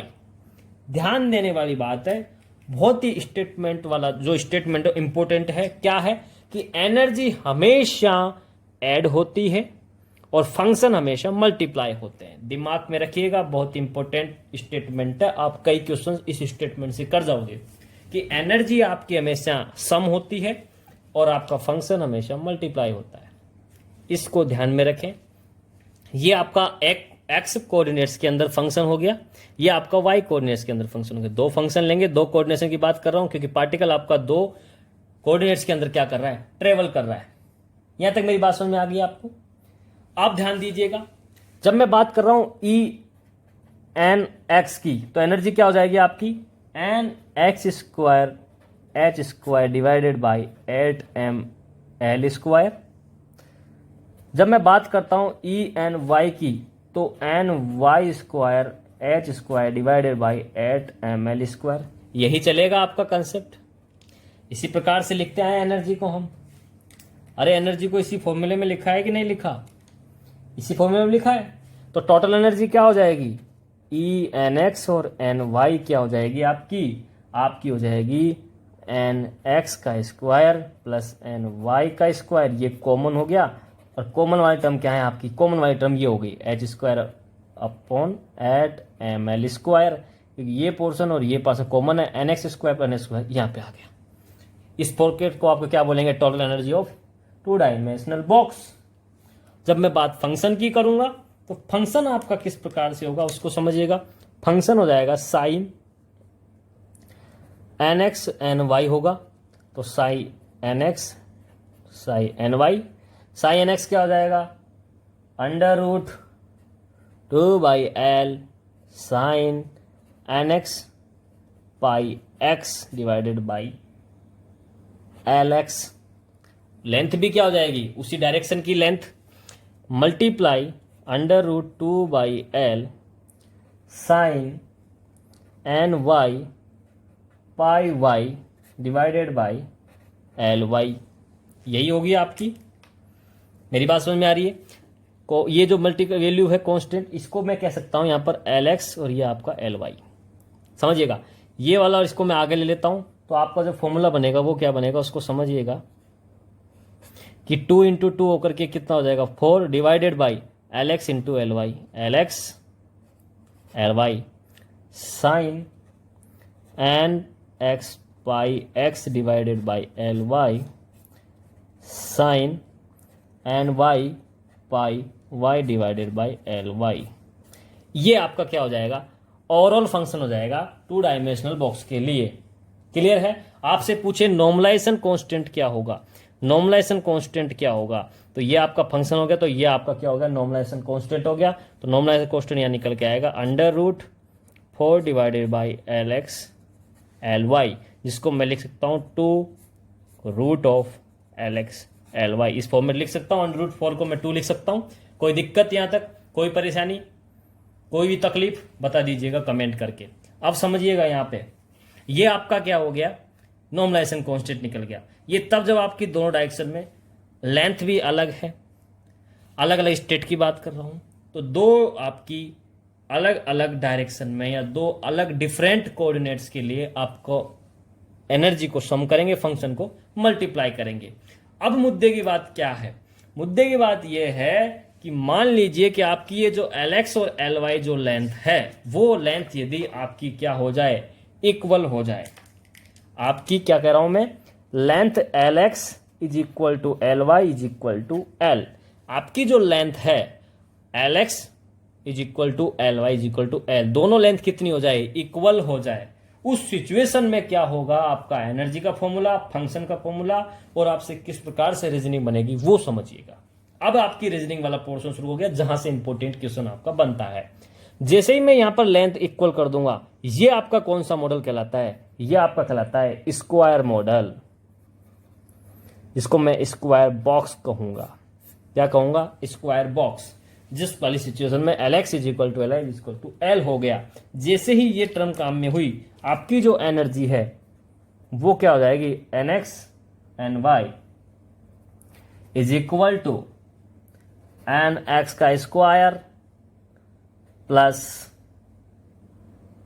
ध्यान से देखना क्या कह रहा हूं मैं, एन वाई का square H square upon 8 ml square. एक चीज ध्यान दीजिएगा, मैं क्या कह रहा था लास्ट में आपको, यहां पर ये जो मैंने लिखा था, इसमें मैंने आपको लेंथ को क्या कहा था? इक्वल मान लिया था। आप क्या कीजिएगा, थोड़ा इसको मॉडिफाई करिएगा, और मॉडिफाई करके क्या करेंगे कि यहां पर यदि मैं लेंथ को x बोल दूं और इसके लिए मैं y बोल दूं, तो आपका क्या होगा? आपका हो जाएगा ये जो लेंथ है आपकी, ये हो जाएगी एल एक्स और ये हो जाएगी एल वाई। यहां से आप क्या कर, ये स्क्वायर लगा दो और इस वाले एल को यहां से हम हटा। क्या मेरी बात समझाएगी? तो फॉर्मूला क्या बनेगा? N X square L Y square plus N Y square L Y square H square upon 8 m।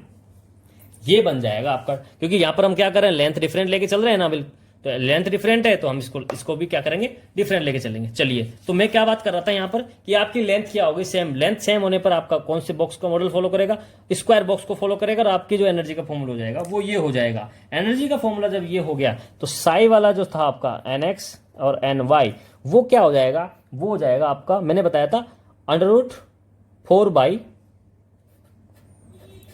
L X और LY था, तो LX और LY को मैं L स्क्वायर बोल सकता हूं।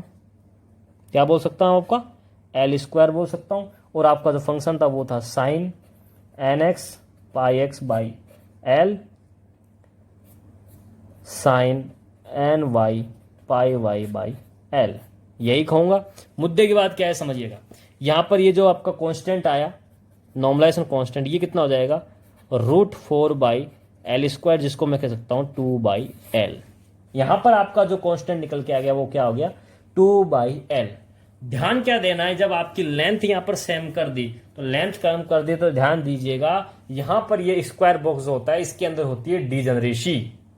स्क्वायर बॉक्स के अंदर क्या होती है, डीजनरेसी। क्या शब्द बोला मैंने, डीजनरेसी। अब ये डीजनरेसी का मतलब क्या होता है इसको समझिएगा। डीजनरेसी का मीनिंग होता है कि different state and same energy. Same energy की यदि दो डिफरेंट स्टेट हैं, डिफरेंट स्टेट का मतलब डिफरेंट फंक्शन, कि उनके फंक्शन डिफरेंट हैं लेकिन एनर्जी सेम है, वो वाला क्या कहलाएगा, डीजनरेसी शो करेगा। क्या शो करेगा, डीजनरेसी शो करेगा। स्क्वायर बॉक्स में देखिए लेंथ क्या है, यहां पर सेम है, ठीक है। तो देखिए डिफरेंट फंक्शन सेम एनर्जी, इसको भी मैं क्या कहूंगा, डीजनरेसी कहूंगा। या मैं कहता हूं डिफरेंट स्टेट सेम एनर्जी, ये भी आपकी क्या कहलाती है, डेफिनेशन ऑफ डीजनरेसी। अब इसको किस प्रकार से हमको समझना है वो थोड़ा ध्यान दीजिएगा, वो थोड़ा ध्यान दीजिएगा, क्योंकि देखो आपको पता है वैसे 2D बॉक्स जो जनरली होता है वो हमेशा आपका नॉन डीजनरेट होता है, एक्सेप्ट किसके, एक्सीडेंटल डीजनरेसी के। एक्सीडेंटल डीजनरेसी ध्यान दीजिएगा, जैसे मैं बोलूं 100 में से 99.9% तो आपकी क्या होगी, नॉन डीजनरेट स्टेट होती है। किसमें, 2D बॉक्स के अंदर। जनरली क्या होगी, आपकी लेंथ जो होती है वो दोनों हमेशा डिफरेंट ही होती है, LX not equal to LY। तो उस वाली सिचुएशन में ये क्या करेगा, नॉन डीजनरेट की तरह बिहेव करेगा। लेकिन एक्सेप्ट क्या बोला मैंने, ओनली एक्सीडेंटल डीजनरेसी। वो सिचुएशन कितनी होती है, आउट ऑफ 100 में से 0.01% चांसेस ऐसा होता है। और वो क्या होता है उसको समझने की कोशिश करिएगा। डीजनरेसी एक नया टर्म आया है, और डीजनरेसी से आपका बेसिकली क्वेश्चंस पूछा जाता है। और क्वेश्चंस क्या होता है डीजनरेसी के अंदर, वो आपको मैं समझाने की थोड़ा कोशिश करता हूं एग्जांपल से, और थोड़ा उसको हम क्लियरली समझेंगे। मैं ये कह रहा हूं कि ये आपका है एक एनर्जी लेवल, ये एनर्जी लेवल जो है आपका, इस एनर्जी लेवल में एक तरफ आपकी रहेगी एनर्जी और एक तरफ रहेगा आपका डीजनरेसी। यहां पर मैं एनर्जी को लेके चलूंगा, या आपके डीजनरेसी को लेके चलता हूं। जी यहां पर डीजनरेसी को बताएगा। जब मैं स्टार्टिंग की बात करता हूं, आपका फॉर्मूला क्या है एनर्जी का, ये एनर्जी का फॉर्मूला ये है। तो एक चीज आप ध्यान दीजिए कि मैं ये वाला टर्म जो है एनर्जी में, ये आप कांस्टेंट कॉमन ले लेता हूं, H²/8mL², ये कॉमन ले लिया। जो रेस्ट होगा वो मैं यहां पर लेकर के चलूंगा, रेस्ट जो बचेगा न्यूमेरिकल पोर्शन वो यहां ले लूंगा मैं। स्टार्टिंग में ध्यान दीजिएगा, स्टार्टिंग में मान लीजिए एन का वैल्यू आपका NX बराबर भी 1 हो, NY बराबर भी 1 हो, तो दोनों के स्क्वायर का सम क्या हो जाएगा, 2। 1 का स्क्वायर प्लस 1 का स्क्वायर, 1 + 1 = 2। तो एनर्जी का फॉर्मूला क्या आ जाएगा आपका, 2H²/8mL², जो मैंने यहाँ पे कॉमन ले रखा है, 2H²/8mL²। क्लियर है। यहाँ पर इस वाली स्टेट के लिए आपकी डीजनरेसी कितनी निकल के आए, 1 और 1 वाला कॉम्बिनेशन आया आपका। क्या कॉम्बिनेशन आया यहाँ पर, 1 और 1 का कॉम्बिनेशन आया। अब ध्यान दीजिए, क्या NX और NY का कोई और मान भी हो सकता है क्या, जिसका टोटल 2 निकल के आए? ऐसा हो सकता है क्या कि उसका टोटल 2 निकल के आए? नहीं, ऐसा पॉसिबल नहीं है। इसका मतलब हम कहेंगे कि जब एनर्जी ये होगी 2h² एट ml², उसके लिए जो डीजनरेसी का वैल्यू होगा वो होगा आपका 1। और डीजनरेसी का वैल्यू 1 किसको इंडिकेट करता है? नॉन डीजनरेट स्टेट को, नॉन डीजनरेट स्टेट को इंडिकेट करता है। और ये आपका पहला लेवल है, और ये पहला लेवल आपका क्या कहलाता है? 0 पॉइंट एनर्जी मैंने आपको बताई थी। तो हम कहेंगे 2D बॉक्स के लिए स्क्वायर में जो ग्राउंड या 0 पॉइंट एनर्जी होगी उसका वैल्यू कितना होगा? 2h² eight ml²। क्या होगा आपका? मैं बोलूंगा 2h² अपॉन एट ml²। क्या मेरी बात यहां तक समझ में आ रही है? अब समझिएगा, नेक्स्ट आपका है कि यहां पर सेकंड लेवल जो आएगा वो क्या होगा आपका, कि एनर्जी में ये जो आपकी टर्म एन वाली स्टेट वाली, मान लीजिए इसको मैं 1 लेता हूं तो इसको मैं 2 लूंगा, और 1 का स्क्वायर प्लस 2 का स्क्वायर का सम कितना हो जाएगा? 5। तो 5 नेक्स्ट लेवल होगा, इससे पहले कोई लेवल बन नहीं सकता। तो फर्स्ट का स्क्वायर प्लस 2 का square 2 to 4 plus 1 1 plus 5h² upon eight ml²। इसके लिए आपके कितने प्रकार के कॉम्बिनेशन सेट बन सकते हैं? That's important. कितने प्रकार के कॉम्बिनेशन सेट बन सकते हैं? कॉम्बिनेशन सेट कितने प्रकार के बनेंगे वो समझिएगा। तो यहां पर देखने वाली बात है कि यहां पर एक कॉम्बिनेशन बनेगा 1 2 का, और एक बनेगा 2 और 1 का। जब एक 1 जो है वो आपका पहले nx के लिए भी होगा, उस वक्त आपका 2 किसके लिए होगा? ny के लिए। जब आपका nx के लिए जब 2 होगा तो ny के लिए क्या हो जाएगा? 1। ये 2 कॉम्बिनेशन सेट बन सकते हैं। तो डीजनरेसी इस स्टेट के लिए कितनी निकल के आती है आपकी? 2। कितनी निकल के आती है? 2। समझ में आ रही है मेरी बात? क्या कह रहा हूं मैं? बात समझिएगा, दैट्स इंपॉर्टेंट। ये आपके लिए बहुत इंपॉर्टेंट टॉपिक है। यहां से सवाल बनता है CSR के अंदर, और गेट के अंदर भी कई बार सवाल पूछा गया है। समझिएगा, नेक्स्ट जो लेवल आएगा वो आएगा आपका, यहां पर वो आ जाएगी एनर्जी 8। ये कैसे आएगी मैं बताता हूं। आप क्या है कि nx और ny का नेक्स्ट वैल्यू क्या लेंगे, उसको आप स्क्वायर करके सम करोगे तो वो वैल्यू आपकी यहां आ जाएगी एनर्जी की। ये एनर्जी की वैल्यू है। इसका जो आगे का टर्म है मैंने यहां कॉमन लेकर रख रखा है।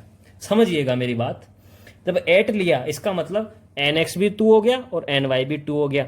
2 का स्क्वायर प्लस 2 का square 4 plus 4 is equal to 8 हो गया। मेरी बात यहां पर क्लियर है? तो ऐसा कॉम्बिनेशन आपका एक से ज्यादा बन सकता है क्या? नहीं। यहां पर 2 and 2 एक ही सेट बनेगा। इसको इधर दो, इसको दो, कोई मीनिंग नहीं है, एक ही बात होती है। इस वाली सिचुएशन में ध्यान दीजिएगा। आपकी जो डीजनरेशन निकल के आती है वो कितनी आ रही है? 1। कितनी डीजनरेशन निकल के आ रही है? यहाँ पर 1। अब ध्यान दीजिएगा, नेक्स्ट लेवल पे क्या बोला? यहाँ पर आपकी एनर्जी आती है 10 का मतलब यहां में 1 का स्क्वायर, यहां पर मैं 3 का स्क्वायर, 1 का स्क्वायर और 3 का स्क्वायर। इससे पहले कोई बन सकता है कॉम्बिनेशन? आप बना के देखिएगा, नहीं बनेगा। तो 1 का स्क्वायर 1 और 3 का square 9, 1 plus 9 is equal to 10। और इस वाले स्टेट के लिए कितने कॉम्बिनेशन ऑफ सेट बनेंगे? वो बनेंगे 2। एक 1 3, एक 3 1, एक 1 3 और एक 3 1। क्लियर है यहाँ पर? और दोनों सेट कितनी डीजनरेसी शो करेगा? डीजनरेसी शो करेगा यहाँ पर G इज इक्वल टू 2। क्या मेरी बात क्लियर है यहाँ पर? क्या यहाँ तक मेरी बात क्लियर है? नेक्स्ट आपको देखिएगा, नेक्स्ट आपको मिलेगा यहाँ पर एनर्जी का वैल्यू 13। कितना मिलेगा? 13। और 13 किसको इंडिकेट करेगा?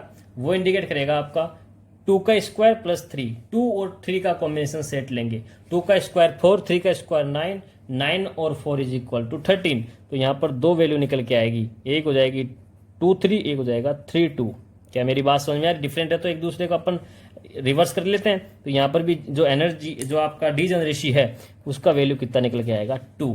इस प्रकार से आपको एनर्जी निकालकर आपको एनर्जी से कोरिलेट करना है डीजनरेसी का वैल्यू कितने आएगा। यहाँ पर 2D बॉक्स की बात करी, स्क्वायर बॉक्स की बात करी, तो यहाँ पर nx का स्क्वायर पर nx को y स्क्वायर चला। यदि मैं क्यूब में जाऊंगा और यदि मैं 3 डायमेंशनल बॉक्स की बात करूंगा तो फिर nz टर्म भी क्या हो जाएगी?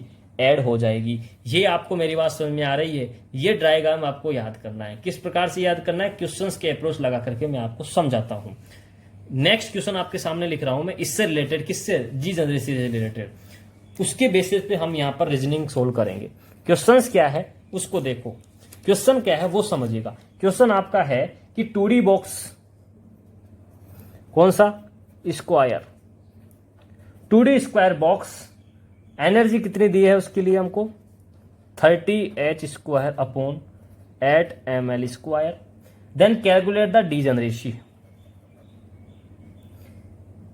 क्या करना है अपने को, डीजनरेसी कैलकुलेट करनी है। 2D स्क्वायर बॉक्स है, एनर्जी आपको ये दी गई है, डीजनरेसी कैलकुलेट करनी है। तो आपका फॉर्मूला क्या कहता है कि पीछे की टर्म को तो आप क्या कीजिएगा, भूल जाइएगा। काम की चीज क्या है आपका 30, ठीक है। और ये वाली टर्म क्या हो जाएगी आपके H² अपॉन 8ml²। और ये क्या के बराबर होती है NX² प्लस NY²। और यहाँ पर H² टर्म ml²। ये वाली टर्म इसके टर्म के क्या हो जाएगी बराबर, बची वाली टर्म ये वाली और ये वाली। तो 30 जो है आपका ये किसका स्क्वायर हो जाएगा NS² प्लस NY²। तो इतने कितने कॉम्बिनेशन बन सकते हैं ये आपको ध्यान करना है और कैलकुलेट करना है। ऑप्शन आपका 1 है 2, ऑप्शन 2 है 1, ऑप्शन 3 है 4, ऑप्शन 4 है आपका 3 और ऑप्शन 5 है आपका 0। क्या मेरी बात समझ में आ रही है? ऑप्शन 5 क्या है आपका 0। अब देखिए आप, ऐसा कोई कॉम्बिनेशन है जो आपका NX² प्लस NY² का टोटल आपको 30 दे दे? आप सोचिएगा और मुझे बताइएगा। समझ में आ रही है मेरी बात? ऐसा एक भी कॉम्बिनेशन नहीं है, उसका आंसर हो जाएगा 0। 30 के लिए ऐसा एक कॉम्बिनेशन नहीं है जो आपको स्क्वायर का सम किसके इक्वल आ जाए, 30 के इक्वल आ जाए। क्लियर है यहां तक मेरी बात? यहां तक मेरी बात क्लियर है आपको? समझ में आ रही है मेरी बात? नेक्स्ट क्वेश्चन इसी के अंदर देखिएगा, बहुत मस्त क्वेश्चन है। यहीं से सवाल पूछता है आपसे, same question 2D square box. Energy कितनी दी गई है आपको 50H² अपॉन 8ml²। डीजनरेसी में आपसे पूछ रहा हूं। ऑप्शन है आपको, option number 1 2, option number 2 1, option number 3 3, option number 4 4। Calculate कीजिएगा। 50 दिया गया है, बाकी की टर्म कॉमन है, तो 50 को किसके इक्वल करना है NX² प्लस NY²। क्या मैं कॉम्बिनेशन ऐसा बना सकता हूं क्या? यस। कितने कितने का? यहां पर मैं ले लूँ 5 का स्क्वायर 5 का स्क्वायर 5 का स्क्वायर 25 5 का स्क्वायर 25 25 25 50। एक कॉम्बिनेशन बन गया आपका। दूसरा कॉम्बिनेशन क्या आएगा, यहाँ पर 1 ले लूँ, यहाँ पर 7 ले लूँ। 1 का स्क्वायर 1, 7 का स्क्वायर 49 49 प्लस 1 50। दो कॉम्बिनेशन बन रहे हैं। कॉमन वाले को तो हम चेंज नहीं कर सकते, कॉमन वाले को चेंज नहीं कर सकते। क्या मतलब है इसका?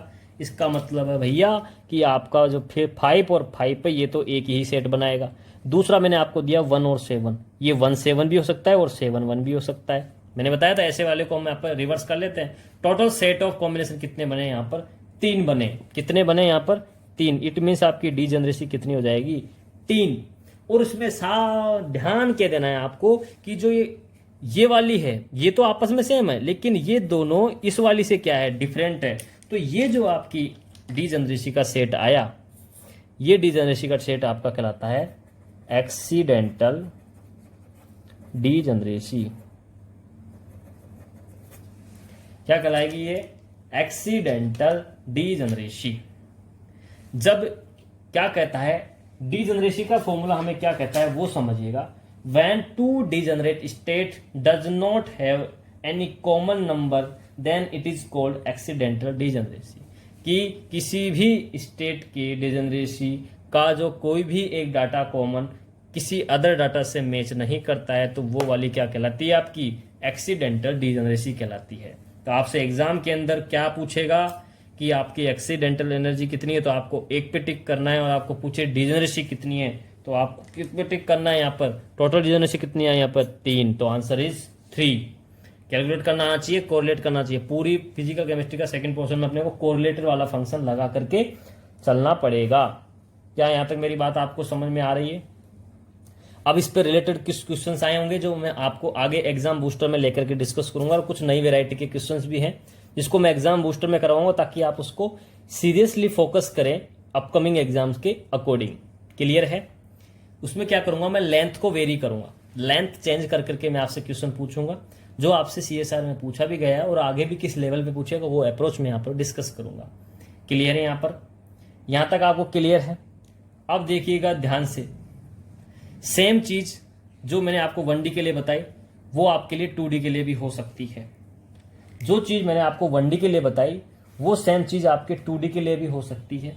और क्या हो सकती है, एक एग्जाम्पल के थ्रू आपको मैं समझाता हूं। एक एग्जाम्पल के थ्रू समझाता हूं। एग्जाम्पल आपका ये है, एग्जाम्पल नंबर समझिएगा कि आपका 10 फर्मियंस है, 10 फर्मियंस हैं particles in a present of square box. If the spin of the half then determine the energy required, या मैं कह दूं ग्राउंड स्टेट एनर्जी। 10 फर्मियंस हैं, स्क्वायर बॉक्स के अंदर है। आपको ग्राउंड स्टेट एनर्जी कैलकुलेट करनी है। क्या करनी है? Ground state energy. बहुत ही शानदार सवाल है, बनेगा क्योंकि 1D के ऊपर बन चुका है, बनने का कंसेप्ट अब 2D के ऊपर बनेगा। लेवल थोड़ा हाई जा रहा है, क्या करना है समझिएगा। कुछ नहीं करना आपको स्क्वायर बॉक्स बनाना है, ठीक है। और स्क्वायर बॉक्स के अंदर मैंने अभी आपको बताया है, क्या चीज़ बताई है मैंने आपको, समझिएगा। मैंने आपको समझाया है कि जब ये स्क्वायर बॉक्स है उसमें आपका एनर्जी क्या होती है, यहाँ पर 2, 5, 8, 10 समझाया था। और अंदर क्या समझाया था, यहाँ पर 1 होता है लेवल, 5 वाले में 2 होते हैं, 8 वाले में 1 होता है, 10 वाले में कितने होते हैं, 2 होते हैं। एक बताया था मैंने आपको यहाँ पर 13, उसमें कितने होते थे, यहाँ पर भी 2 होते थे आपके। जीनेरेसी कितनी थी यहाँ पर, 1 2 1 2 2, यही डिजनरेसी थी यहाँ पर। ये आपकी कितनी होगी, h²/8ml²। इसी टर्म में चलता था, इसी टर्म में चलता था आपका पूरा कंसेप्ट। ये आपकी क्या होगी, एनर्जी लेवल। ये आपको मैंने बनाना सिखाया है। 2 के लिए कितने डिजनरेसी हो गए, टोटल कितने फर्मियंस बोले इसने, 10 फर्मियंस बोले। 10 फर्मियंस मतलब यहाँ पर 10 अपने को इलेक्ट्रॉन फिल करना है। 6, 8, 9 और 10 फिल कर दिया। अब कुछ नहीं करना, सेम वही फॉर्मूला जो 1D के लिए लगाया था एनर्जी का। क्या था, energy is equal to summation of NEI EI, यही था। एनर्जी कितनी है यहाँ पर देखो, 2h²/ml² into 2, number of 2 electrons. यहाँ पर 4 है तो 4 इंटू 5, 2 इंटू 8, 2 इंटू 10। आप इजीली कैलकुलेट कर सकते हैं कि नहीं कर सकते, मुझे बता दीजिए। आप कर सकते हैं ना यहाँ पर इजीली कैलकुलेट, कोई दिक्कत, कोई परेशानी, कोई समस्या? क्योंकि यहाँ से सवाल बनेगा। अब आगे से आपसे सवाल पूछेगा, इस लेवल पे जाएगा। आपको आदत क्या पड़ी हुई है सिंपल फॉर्मूले की, कि जो एनर्जी का होता है h²/ml 4, 9, 16, 25, 36, वो वाला आपके क्या है, आदत में आया हुआ है, हैबिट बन चुकी है आपको। तो यदि आपको हल्का सा ट्विस्ट डालेगा, आपको 2D कर देगा, स्क्वायर बॉक्स की बात कर देगा, 10 फर्मियंस ले लेगा और आपको पूछेगा कि एनर्जी बताए ग्राउंड स्टेट की, तब आपको ये ध्यान रखना है कि यहाँ पर डिजनरेसी का कंसेप्ट लगेगा। स्क्वायर बॉक्स बोल दिया तो डिजनरेसी वाला अपने को एनर्जी प्रोफाइल बनाना है, उसके अंदर आपको एनर्जी जो कैलकुलेट करी जाती है उसके अकॉर्डिंग आपको इलेक्ट्रॉन फिल करना है बॉ के प्रिंसिपल से, और आपको एनर्जी कैलकुलेट करनी है। कंसेप्ट समझ में आ रहा है? क्वेश्चंस किस लेवल पे पूछा जाएगा, मेरा मेन टारगेट आपको क्वेश्चंस उस अप्रोच तक पहुंचाना है कि आप एग्जाम में इतना माइंड सेट करके चले कि किस लेवल पे क्वेश्चन अब जा सकता है, कितना हमको सोचना है और कितना इजी है, ये भी मैं आपको बता रहा हूं। कुछ ही सिलेक्टेड फॉर्मूले हैं, उनको याद कर लिया तो आप एक एक सवाल इजीली कर जाएंगे। क्लियर है यहाँ तक बात मेरी? यहाँ तक मेरी बात क्लियर है? यदि यही चीज़ मैं आपको साइक्लोब्यूटाडाइन दूंगा तो उसके लिए भी मैं आपसे पूछ सकता हूँ, आप कैलकुलेट कर लेना। बेंजीन के लिए पूछूंगा तो वो भी आप कैलकुलेट कर लेना, जिसको मैं आगे आपको एग्जाम बूस्टर वाली सीरीजों में डिस्कस करूंगा। कुछ अच्छे तरीके से उसमें क्वेश्चंस की जो लैंग्वेज है वो थोड़ा ट्विस्ट डाल के मैं आपसे पूछूंगा। क्लियर है? अब मैं बात करता हूँ नेक्स्ट और आखिरी टॉपिक, वो है आपका 3 डायमेंशनल बॉक्स। 3 डायमेंशनल बॉक्स का मतलब क्या है उसको समझिए। 3 डायमेंशनल बॉक्स के लिए मतलब आपका अब तीनों डायरेक्शन में चलेगा। कितनी डायरेक्शन में चलेगा आपका? 3 डायमेंशनल चलेगा। एक डायरेक्शन आपकी ये है, एक डायरेक्शन आपकी ये है, एक डायरेक्शन आपकी ये है। इस 3 डायरेक्शन को ध्यान रखिएगा। इस डायरेक्शन के हिसाब से आपका इलेक्ट्रॉन जहां प्रेजेंट होगा उसकी अपने को प्रोबेबिलिटी फाइंड आउट करनी, उसकी एनर्जी फाइंड आउट करनी है, उसके लिए फंक्शन क्या होगा वो आपको फाइंड आउट करना है। समझ में आ रही मेरी बात? 3 डायमेंशनल क्या है वो दिख रहा है आपको? चलिए अब मैं आपसे डिस्कस करता हूं। सबसे पहले होता है energy, ENX, ENY, ENZ। Energy में 3 डायमेंशनल के मतलब आपका पार्टिकल्स 3 डायमेंशनल में क्या करेगा, ट्रेवल करेगा, तो तब आपकी एनर्जी का फॉर्मूला क्या निकल के आएगा, वो होगा आपका एक्स कोऑर्डिनेट्स के अंदर एनर्जी, वाई कोऑर्डिनेट्स के अंदर एनर्जी और जेड कोऑर्डिनेट के अंदर एनर्जी का सम। एनर्जी हमेशा मैंने क्या बोली, ऑलवेज ऐड होती है, सम होती है। समझ में आ रही मेरी बात? तो एनर्जी क्या हो जाएगा, ये हो जाएगा। इसको हम किस प्रकार से लिखेंगे, आपको पता है, एच स्क्वायर अपॉन 8m, तो क्या हो गया आपका कॉमन, और जो रेस्ट पार्ट है वो क्या डिफरेंट है, एन एक्स का square divided by L X का स्क्वायर प्लस एन वाई का square divided by L Y का स्क्वायर प्लस एन जेड का square divided by L Z का स्क्वायर। यही आपका एनर्जी का फॉर्मूला, यही है आपका एनर्जी का फॉर्मूला। एनर्जी आपका एन एक्स एन वाई और एन जेड की फॉर्मेट में। क्या मेरी बात यहां तक आपको समझ में आ रही है? एनर्जी किस प्रकार से कैलकुलेट करेंगे। अब चलिए आपका नेक्स्ट है आपका psi. Psi N X N Y और एन जेड के लिए क्या होगा, तो उसको समझिएगा। और वो क्या कहता है कि आपका under root 2 by L X under root 2 by L Y under root 2 by L Z, ये तो तीनों आपके लिए हो जाएंगे, ये तो क्लियर है। 1 बाई 1 एक एक के साथ जोड़ देंगे। क्या कहेगा, पहला है आपका sine N X pi X divided by L X, sine N Y pi Y divided by L Y, sine N Z pi Z divided by L Z. यही बनेगा आपका फंक्शन यही बनेगा। फंक्शन ये बन गया, आपसे पूछेगा नॉर्मलाइजेशन कांस्टेंट, और नॉर्मलाइजेशन कांस्टेंट क्या हो गया, √2 into √2 into √2 is equal to √8 divided by L X into L Y into L Z. ये आपका क्या हो जाएगा, नॉर्मलाइजेशन कांस्टेंट का वैल्यू हो जाएगा। क्या हो जाएगा, नॉर्मलाइजेशन कांस्टेंट का वैल्यू हो जाएगा। क्लियर है यहां तक मेरी बात? यहां तक मेरी बात आपको समझ में आ रही होगी? क्लियर है यहां तक? अब चलिए, ये तब है जब आपकी तीनों लेंथ क्या है, डिफरेंट है, तब आपको ये अप्लाई करना है। अब इसमें केस नंबर 1 क्या कहता है, केस नंबर 1 कहता है कि L X is equal to L Y is equal to L Z is equal to L, कि आपकी तीनों की तीनों लेंथ क्या है, इक्वल है। इट मीन्स अब हम मूव करेंगे कौन से मॉडल की तरफ, वो है आपका क्यूबिक बॉक्स मॉडल। कौन से मॉडल की बात कर रहा हूं मैं, क्यूबिक बॉक्स मॉडल। अब यहां से आपका क्वेश्चंस बनता है। क्वेश्चंस क्या बनेगा, सबसे पहले आपको एनर्जी का फॉर्मूला कैलकुलेट करना है। 3 डायमेंशन के लिए एनर्जी का फॉर्मूला क्या हो जाएगी, लेंथ जब सेम होगी तो N X square N Y square N Z square. ये आपका यहाँ पर कॉमन फॉर्मूला क्या है, H square upon 8m। L common होगी तो एल क्या हो जाएगा, कॉमन होकर के बाहर आ जाएगा।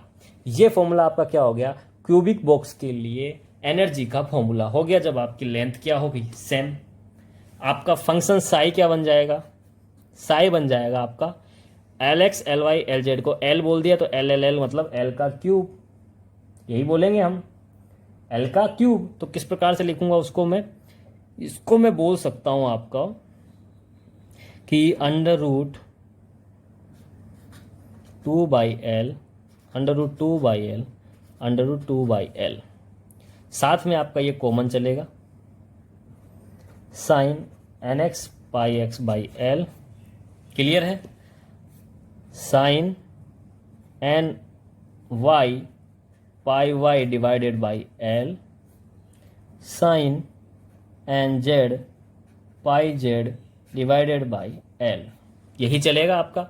समझिएगा, यहां पर जो आपका वैल्यू आएगा ये कितना आ जाएगा, ये आ गया आपका एन नॉर्मलाइजेशन कांस्टेंट 2 2 2 मतलब 8 divided by L L L L का पावर क्यूब। तो under root 8 divided by L की पावर क्यूब, ये आपका नॉर्मलाइजेशन कांस्टेंट है। इसको मैं एक इजी फॉर्म में किस प्रकार से लिख सकता हूँ, इसको लिख सकता हूँ मैं, ये आपको कह लोगे divided by 2 divided by L का 3/2। इस प्रकार से भी आपको लिखा हुआ पूछा जा सकता है। तो क्यूबिक बॉक्स के लिए यदि आपसे पूछे कि नॉर्मलाइजेशन कांस्टेंट का मान क्या होगा, तो आपका वैल्यू निकल के आएगा under root 8 divided by L3। एक एक स्टेप आपको मैंने समझाया कि 3D बॉक्स में एनर्जी को किस प्रकार से फंक्शन को मल्टीप्लाई होते हैं, एनर्जी कैलकुलेट होती है, मतलब समेशन होता है। यदि लेंथ है केस फर्स्ट के अंदर तो आपका क्यूबिक बॉक्स को अप्लाई करना है। क्यूबिक बॉक्स को अप्लाई करने के बाद अब आगे इंपॉर्टेंट फैक्टर है वो है आपका डीजनरेसी। डीजनरेसी क्या हो गया? डीजनरेसी आपको एनर्जी के फॉर्मूले को याद करते हुए करना है। तो सबसे पहले इसके लिए हम बात करेंगे वो है आपका एनर्जी प्रोफाइल डायग्राम। ये हो गया आपका energy profile diagram. Energy profile diagram में मैंने यहां पर आपको ये ऑर्डर दे दिए, समझिएगा। अब दूसरी बात समझना, यहां पर आपका जो कॉमन पोर्शन है वो है H square upon 8ml square. ये आपका कॉमन फैक्टर है। यहां पर जो आगे जो न्यूमेरिकल वैल्यू आएगी वो हम मैथमेटिकल वैल्यू यहां पर साथ में लिखते जाएंगे, वो टर्म इसके साथ ऐड होती जाएगी, ठीक है। अब सबसे पहले आता है nx का स्क्वायर प्लस ny का स्क्वायर प्लस nz का स्क्वायर। ये 3 है, बाद में साथ में ये जीटीज ऐड हो जाएगा। ऐसी क्या वैल्यू लूं जो मिनिमम ग्राउंड स्टेट एनर्जी या जिसको 0 पॉइंट एनर्जी को वो डिफाइन करे। तो तीनों की जगह 1 1 1 ले लेता हूं, तो 1 का स्क्वायर प्लस 1 का स्क्वायर प्लस 1 का स्क्वायर मतलब 3। तो यहां पर कितना आ जाएगा आपका 3। और जब यहां पर 3 आ जाएगा उस वाली सिचुएशन में आपका कितना कॉम्बिनेशन बनेगा? 1 1 और 1 एक कॉम्बिनेशन बनेगा। यदि एक कॉम्बिनेशन बनेगा तो उस वाली स्टेट में डीजनरेसी कितनी हो जाएगी? 1। और डीजनरेसी यदि 1 हो गई तो इस वाले गैप को मैं क्या बोलूंगा? 0 पॉइंट एनर्जी, जिसका मान क्या निकल के आएगा आपका 3h square upon 8ml square. तो यदि पूछे क्यूबिक बॉक्स के अंदर 0 पॉइंट एनर्जी का मान क्या होता है तो वो होता है आपका 3h स्क्वायर 8ml स्क्वायर। ये आपको कंसेप्ट आना चाहिए। क्या मेरी बात समझ में आ रही है? नेक्स्ट क्या बन सकता है कॉम्बिनेशन किसके लिए? nx का स्क्वायर प्लस ny का स्क्वायर प्लस nz के स्क्वायर। तो उस सेट के लिए मैं बात करूंगा तो मैं कहूंगा कि nx का मान भी 1 ले लूं, ny का मान भी 1 ले लूं और nz का मान यदि मैं 3 ले लूं और 2 ले लूं, सॉरी कितना 2, तो 2 ले लूंगा, कितना बन जाएगा ये सेट? 1 का स्क्वायर प्लस 1 का स्क्वायर प्लस 2 का स्क्वायर, 2 का स्क्वायर 4 और 1 1 मतलब 6। टोटल कितना बन गया? 6। और जब 6 बन गया तो कॉम्बिनेशन कितना बना? इसमें कॉम्बिनेशन बनेंगे इसके अंदर 3।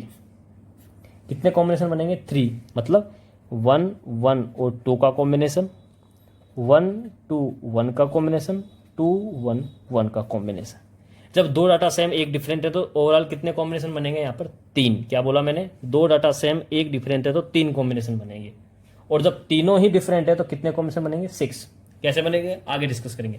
पहला 6 के लिए समझ में आ गया। जब 6h square 8ml square value है तो क्यूबिक बॉक्स के लिए डीजनरेसी कितनी आएगी? यहाँ पर आपकी कैलकुलेट करने के बाद वो आपकी आएगी G degeneracy is equal to 3।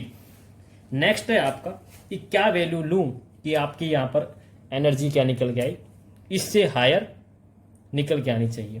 वो क्या हो सकती है कि nx एक 1 ले लूं, ny 2 ले लूं और nz भी 2 ले लूं। तो 1 का स्क्वायर प्लस 2 का स्क्वायर प्लस 2 का स्क्वायर, 1 का स्क्वायर 1, 2 का स्क्वायर 4, 2 का square 4, 4 plus 4 plus 8, 8 plus 1 is equal to 9।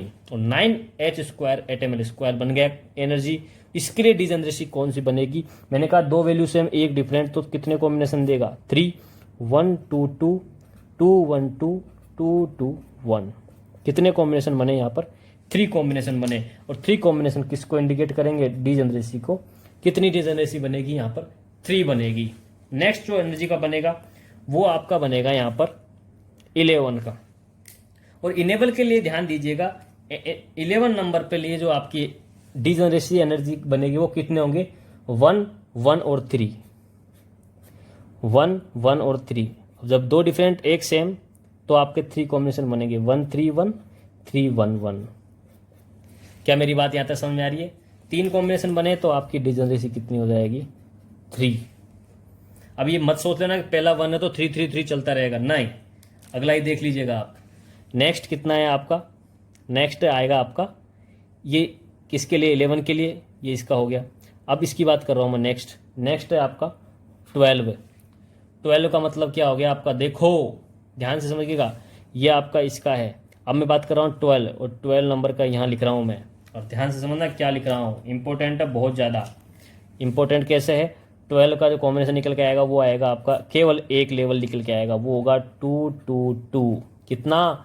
2 2 और 2 का स्क्वायर प्लस 2 का स्क्वायर प्लस 2 का स्क्वायर 4 प्लस 4 प्लस 4 मतलब 12। और इसके लिए डिजनरेसी कितनी हो गई, g is equal to 1।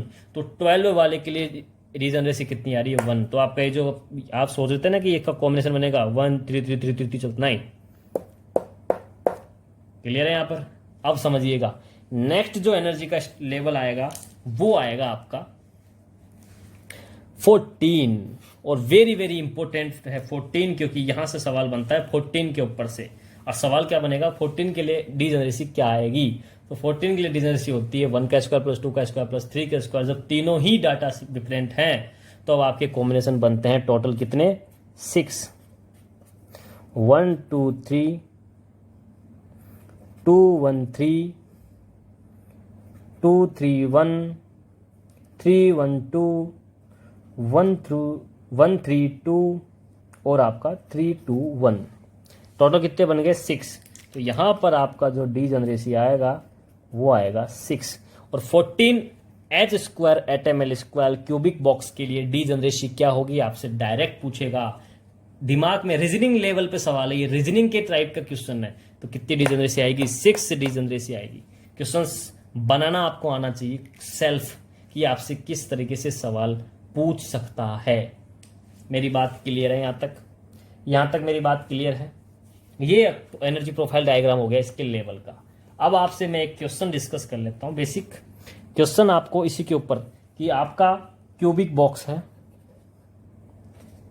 Box है जिसके लिए एनर्जी आपको दी गई है।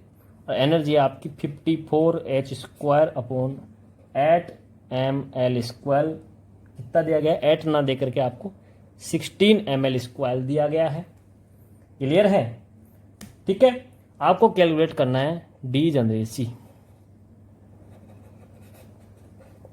क्या कैलकुलेट करना है, डिजनरेसी कैलकुलेट करना है। ऑप्शन आपको दिए गए हैं 2 3 4 नॉट एक्सप्रेस्ड।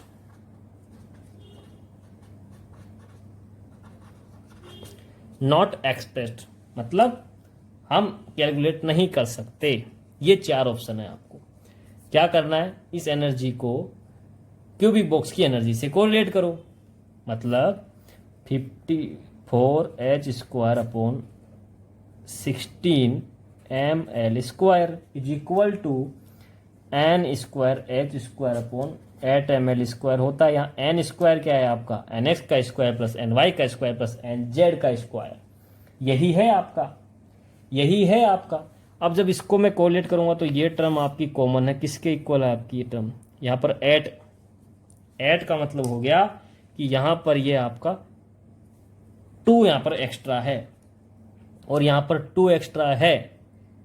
तो मैं इसको जैसे 2 एक्स्ट्रा है यहाँ पर, तो 2 इंटू 8 कर दूंगा तो ये 8 इस टर्म में आ जाएगा, ये कॉमन हो जाएगी, 2 यहाँ पर आ जाएगा।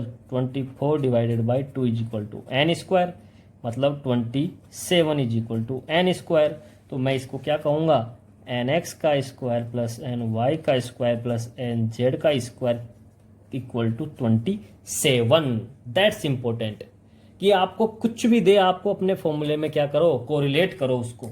अब जब आपको ये मिल गया कि 27 के इक्वल है तो कितने कॉम्बिनेशन सेट बन सकते हैं वो ध्यान दीजिए। 27 के लिए मैं बना सकता हूँ 1 का स्क्वायर 1 का स्क्वायर 5 का स्क्वायर, तो 5 का स्क्वायर 25 और 1 का स्क्वायर 1, तो 1 + 1 + 25 इज इक्वल टू 27। जब 2 सेम एक डिफरेंट है तो कितने सेट बन जाएंगे, 3 सेट तो आपके ये बन गए। और भी कोई सेट बन सकता है क्या, दिमाग में लाइए आप। तो बन सकता है यस, किसका, 3 का स्क्वायर प्लस 3 का स्क्वायर प्लस 3 का स्क्वायर, 9 + 9 + 9 इज इक्वल टू 27। तो टोटल सेट कितने बने, एक तो बन गया 1 1 और आपका 7, 1 1 5, कितना बना 1 1 5। एक बनेगा आपका 1 5 1, फिर बनेगा 5 1 1 और एक बनेगा आपका 3 3 और 3। ये आपके तीनों एक जैसे हैं, ये आपका डिफरेंट है। टोटल सेट तो कितने बन गए डिजनरेसी के आपके 4। कितने सेट बने आपके टोटल 4।